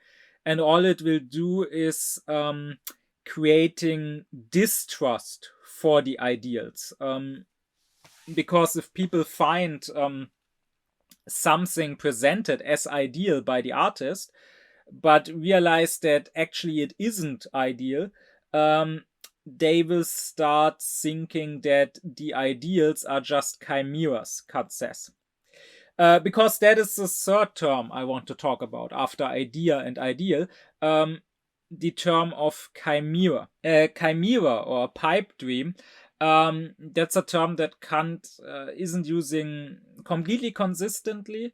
At times it seems to mean simply an empty concept, something that we think up and isn't real. No matter if it's a concept of the intellect or a concept of reason. But often, chimera seems to more specifically refer to a sort of wrong idea. So, something that comes from reason, that expresses a sort of maximum and totality, but that is not real. So Kant would say that the ideas, they are necessary parts of our reason. We don't come up with them arbitrarily or out of a simple whim, but rather we have to come up with them if we think. They are, so to say, in the nature of our reason. But chimeras are thoughts that we don't necessarily have to come up with, but rather they are arbitrary. Kant would say at some point that the same relation that in the intellect dream and actual existence have, is the relation that in reason the chimera and the idea have. But there's an important difference, because Kant says the difference is in the relation between order and truth. In the intellect, order comes before truth, Kant would say. And order here is even a criterion of truth. So our dreams have no order. They are disconnected. They don't follow a rule that makes sense. And that is exactly how we know they are dreams. While actual reality, that which actually exists, actual nature, has a certain order that can be observed and found, and through that order we know that it really exists. When it comes to the ideas and the chimeras, because to Kant they are less theoretical concepts and more practical concepts that determine how we should act, it is the other way around. We try to order the world according to them.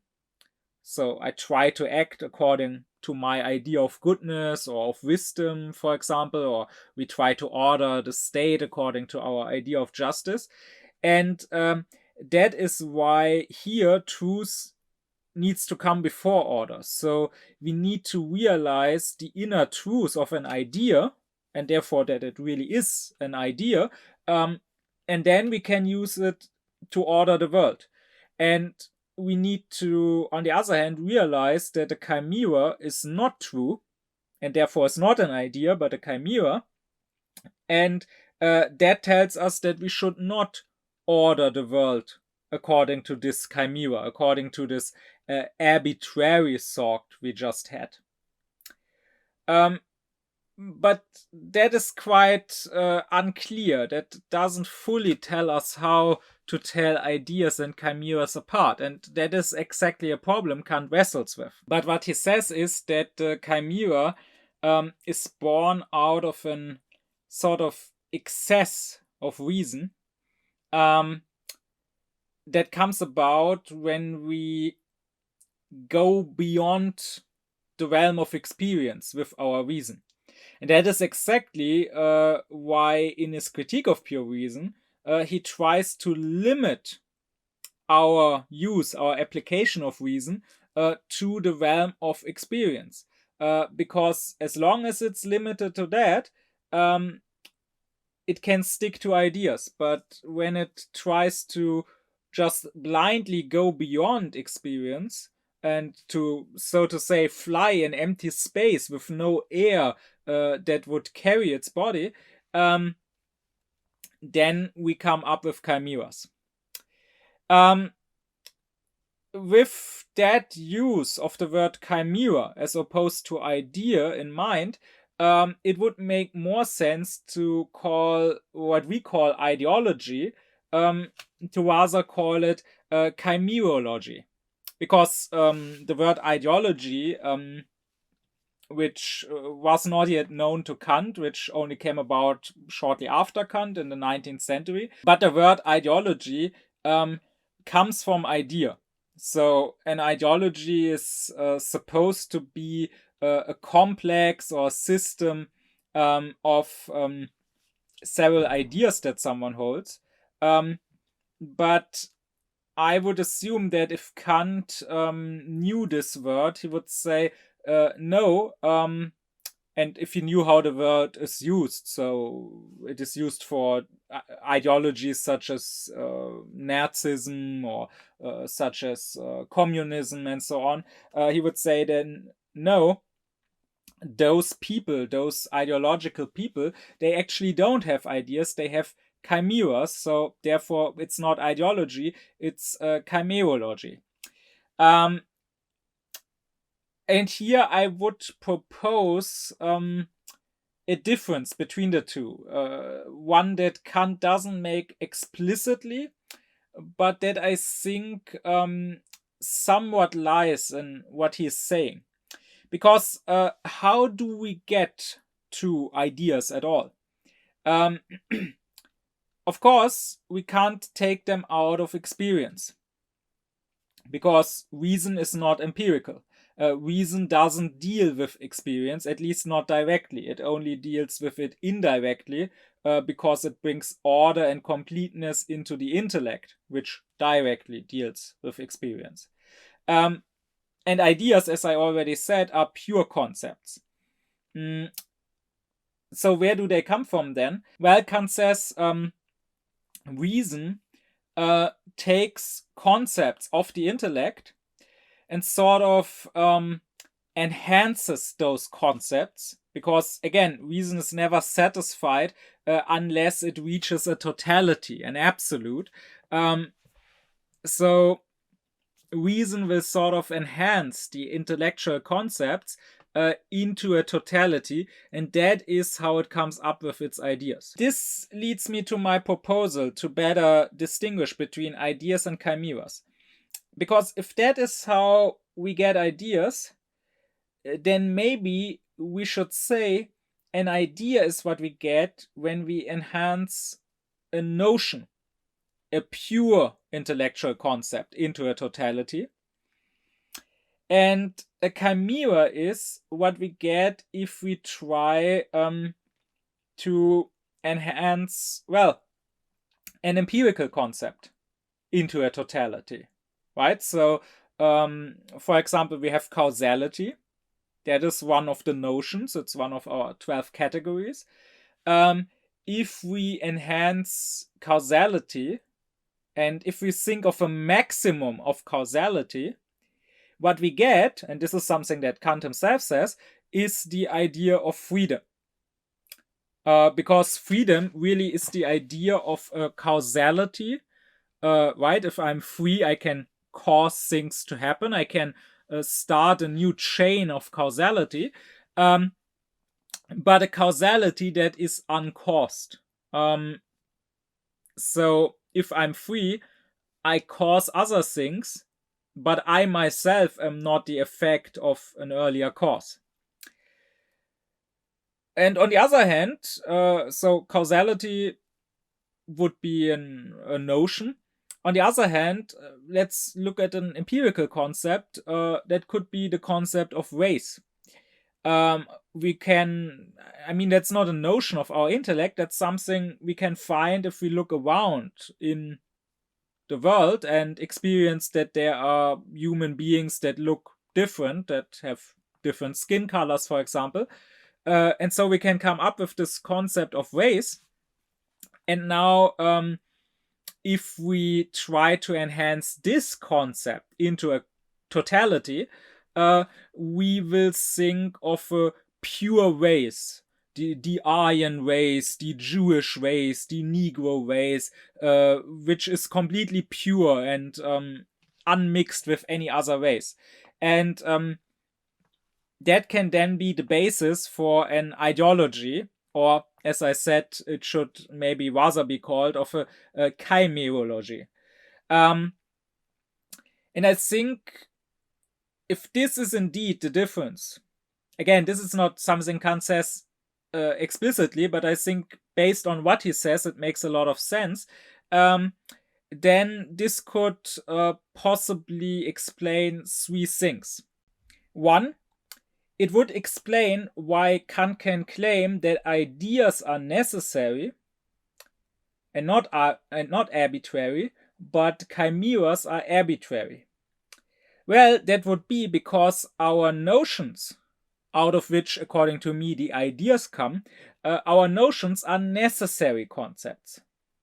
Everyone has these notions. Everyone, for example, has the category of causality, because it is a condition of the possibility of experience. We could not make experience if we didn't have it.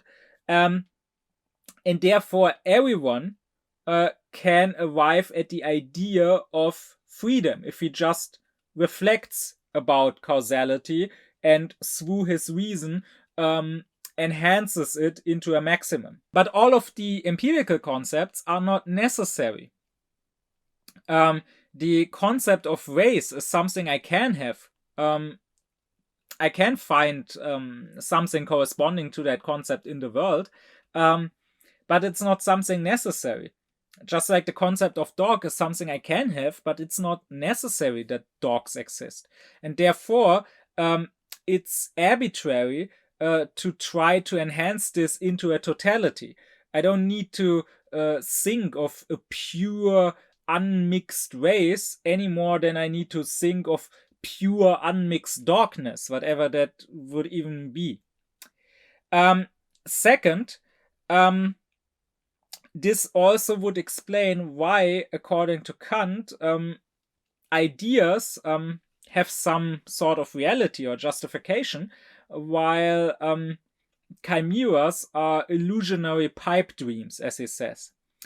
Well, that would be because if, as I say, ideas are based on notions, notions are already pure. They are already free of the empirical. So it is possible to enhance them into a totality.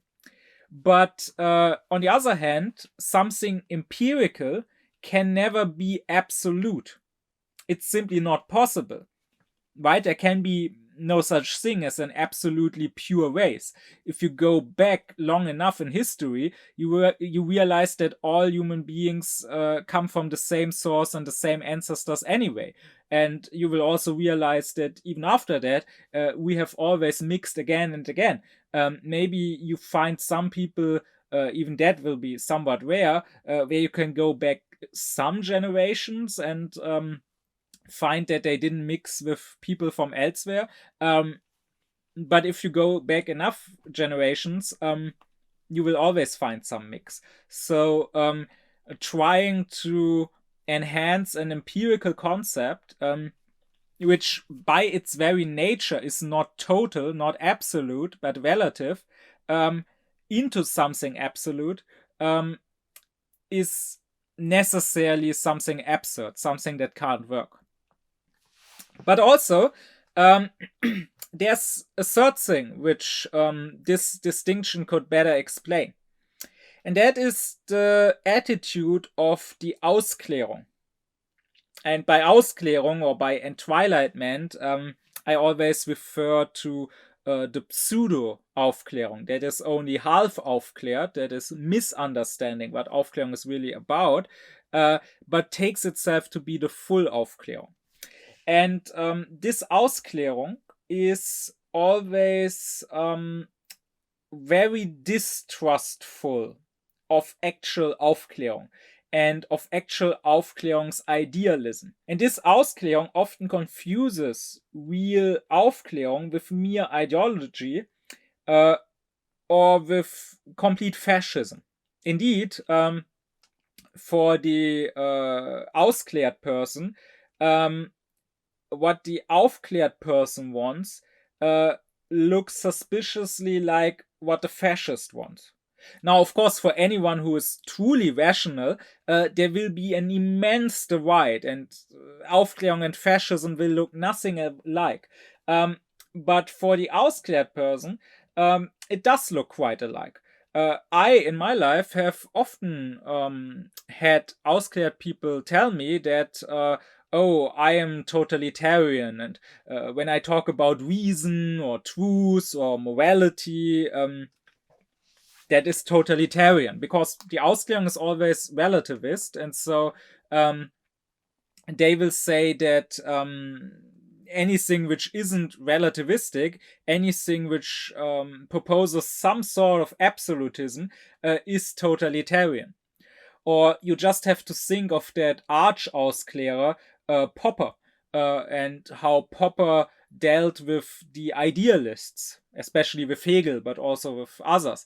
You only have to think of how Popper described the enemies of a free society, and of the superficial ways in which Popper defined what ideology is.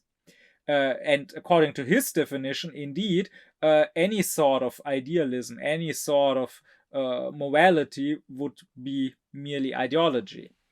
Well, I say that this can now be explained, because both the idea coming from a notion, and a chimera being derived from an empirical concept, both of them come from our reason's desire for totality. And both of them turn a concept of the intellect into something absolute, into a sort of maximum. And in that way, in that purely formal way, they indeed have something in common. And now the auscleared people, who in their relativism, who can't look at the content, at the material of that total thought. Is it pure? Is it derived from a notion? Or is it empirical? Is it derived from an empirical concept and therefore necessarily self-contradicting? Since they can't look at this material concept, but just look at the mere formality that it expresses some sort of totality, then of course they will say, oh, idealism and ideology are the same. They are both totalitarian. And they therefore both are dangerous.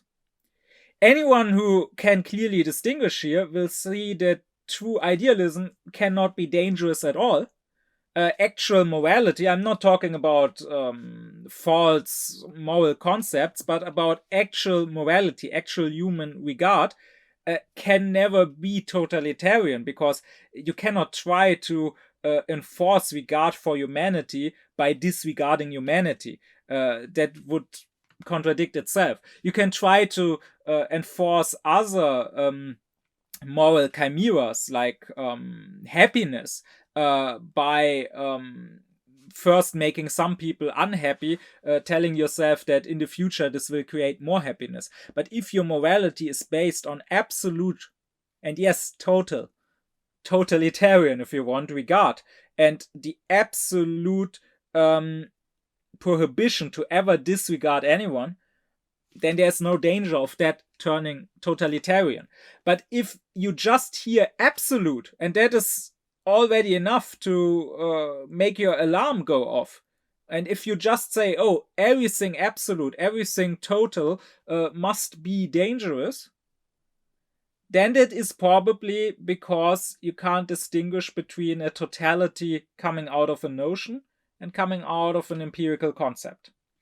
But with that, let's go back to Kant for one more moment. For Kant, it is exactly these ideas, these absolute concepts that are necessary parts of our reason, which his critique of pure reason is really about. I mean, I already said in my lecture on what is metaphysics to Kant, that to him, metaphysics, which is the core of philosophy, is mainly about the ideas of God, freedom, and immortality of the soul.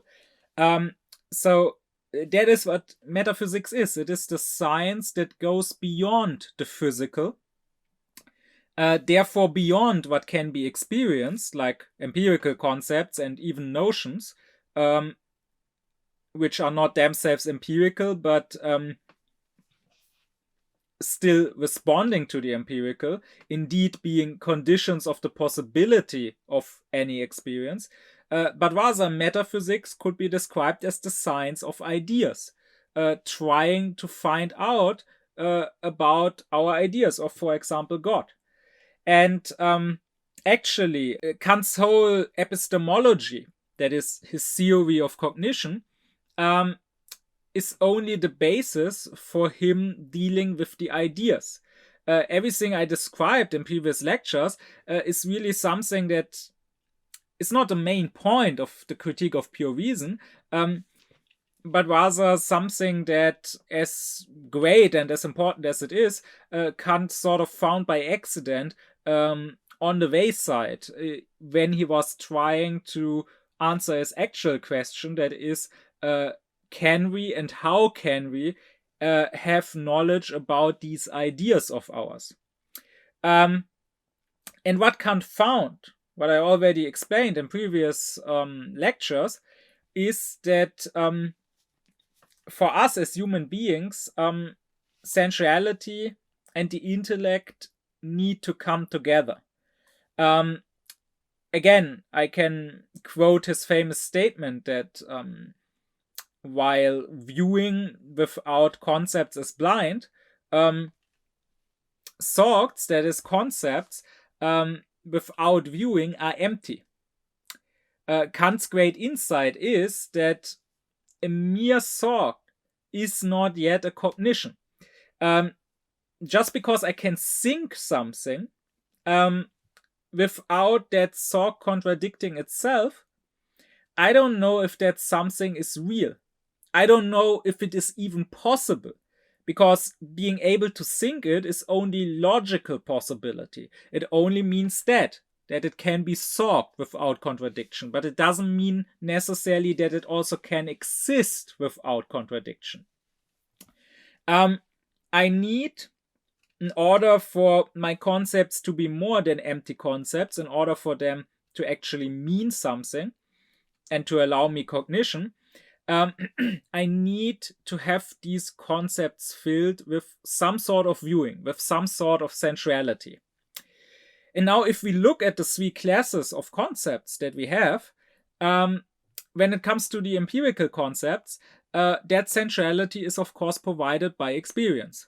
How do I know that my concept of a dog is real, while my concept of a unicorn is an empty concept? It's just me coming up with a rule which cannot be applied to anything, a rule to which no object corresponds.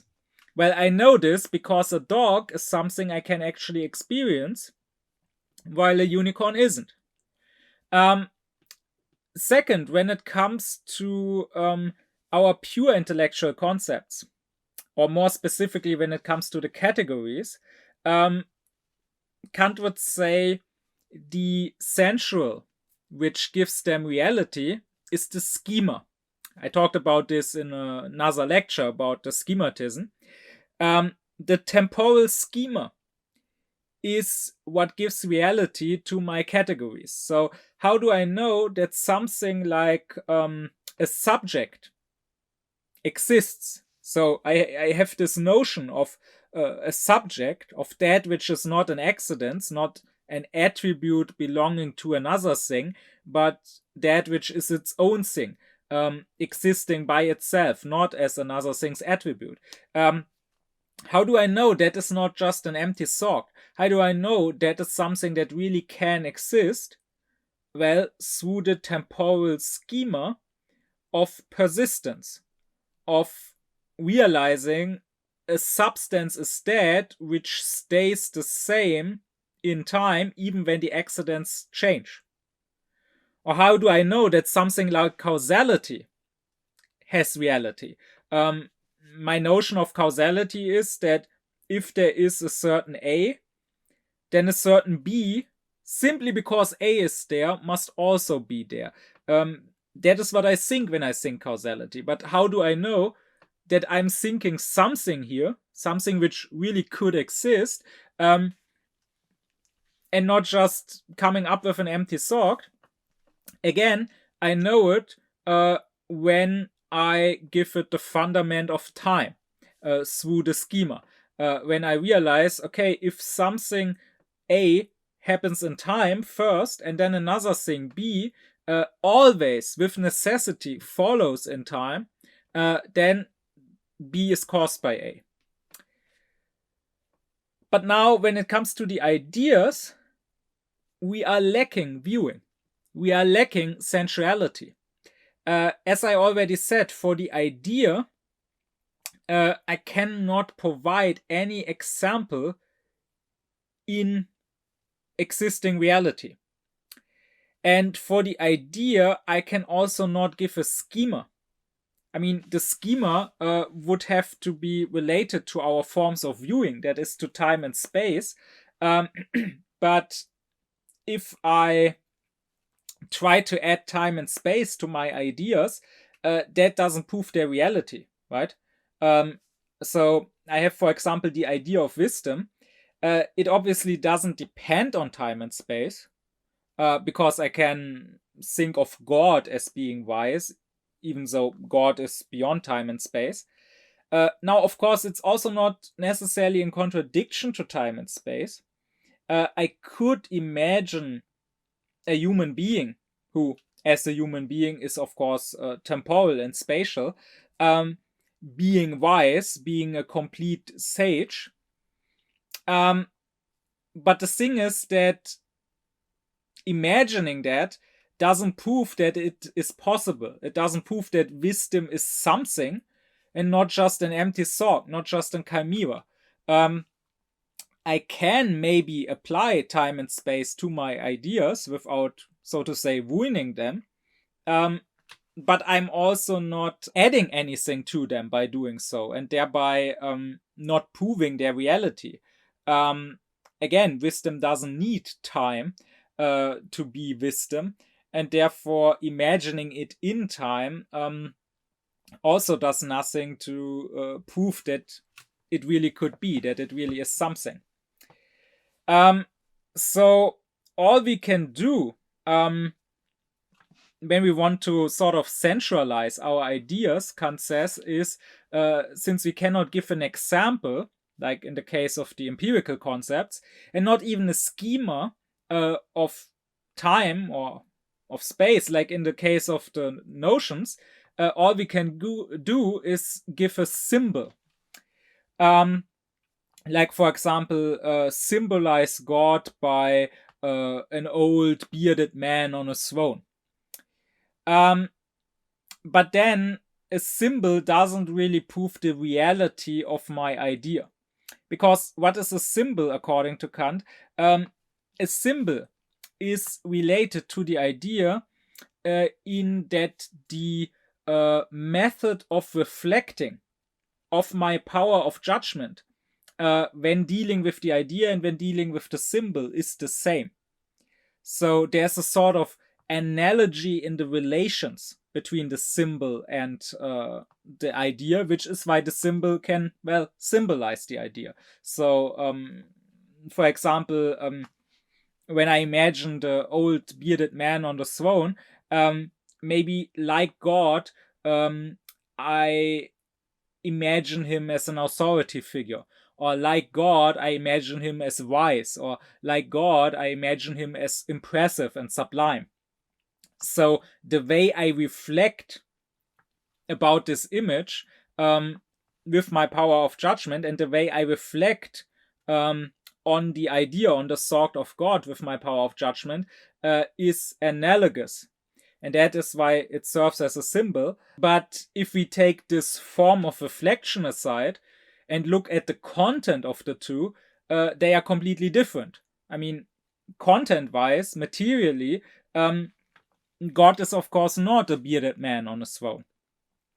So really, the symbol may help us in sort of reflecting on that idea, but the symbol cannot possibly prove that the idea has any sort of reality to it. And that is why we are still left with the question, do these ideas have reality? Which is what Kant deals with in the sort of second big part of the critique of pure reason, which is the dialectic of reason, the transcendental dialectic, about which I want to talk in the next lecture. But to already briefly give you Kant's conclusion, he will say that the ideas have no theoretical reality for us. That is, we cannot prove that God exists or that our soul is immortal. We can also not disprove it, because, again, all our thinking requires viewing, requires sensuality. And what goes completely beyond sensuality can be thought, but we cannot know if our thoughts are thoughts of something or of nothing. We can neither prove nor disprove them. But while the ideas have no theoretical reality, they can have practical reality, Kant will say. So practical reality means they have reality for our actions. Meaning, I should act as if these ideas were real, And in order to be able to do so, I don't need to actually prove that they are indeed real. So I can act as if there was a God who wanted me to be good, and I can act as if I was free to actually decide between good and evil, and I can act as if I had an immortal soul which will go to either heaven or hell, even without having theoretically proven that this is the case.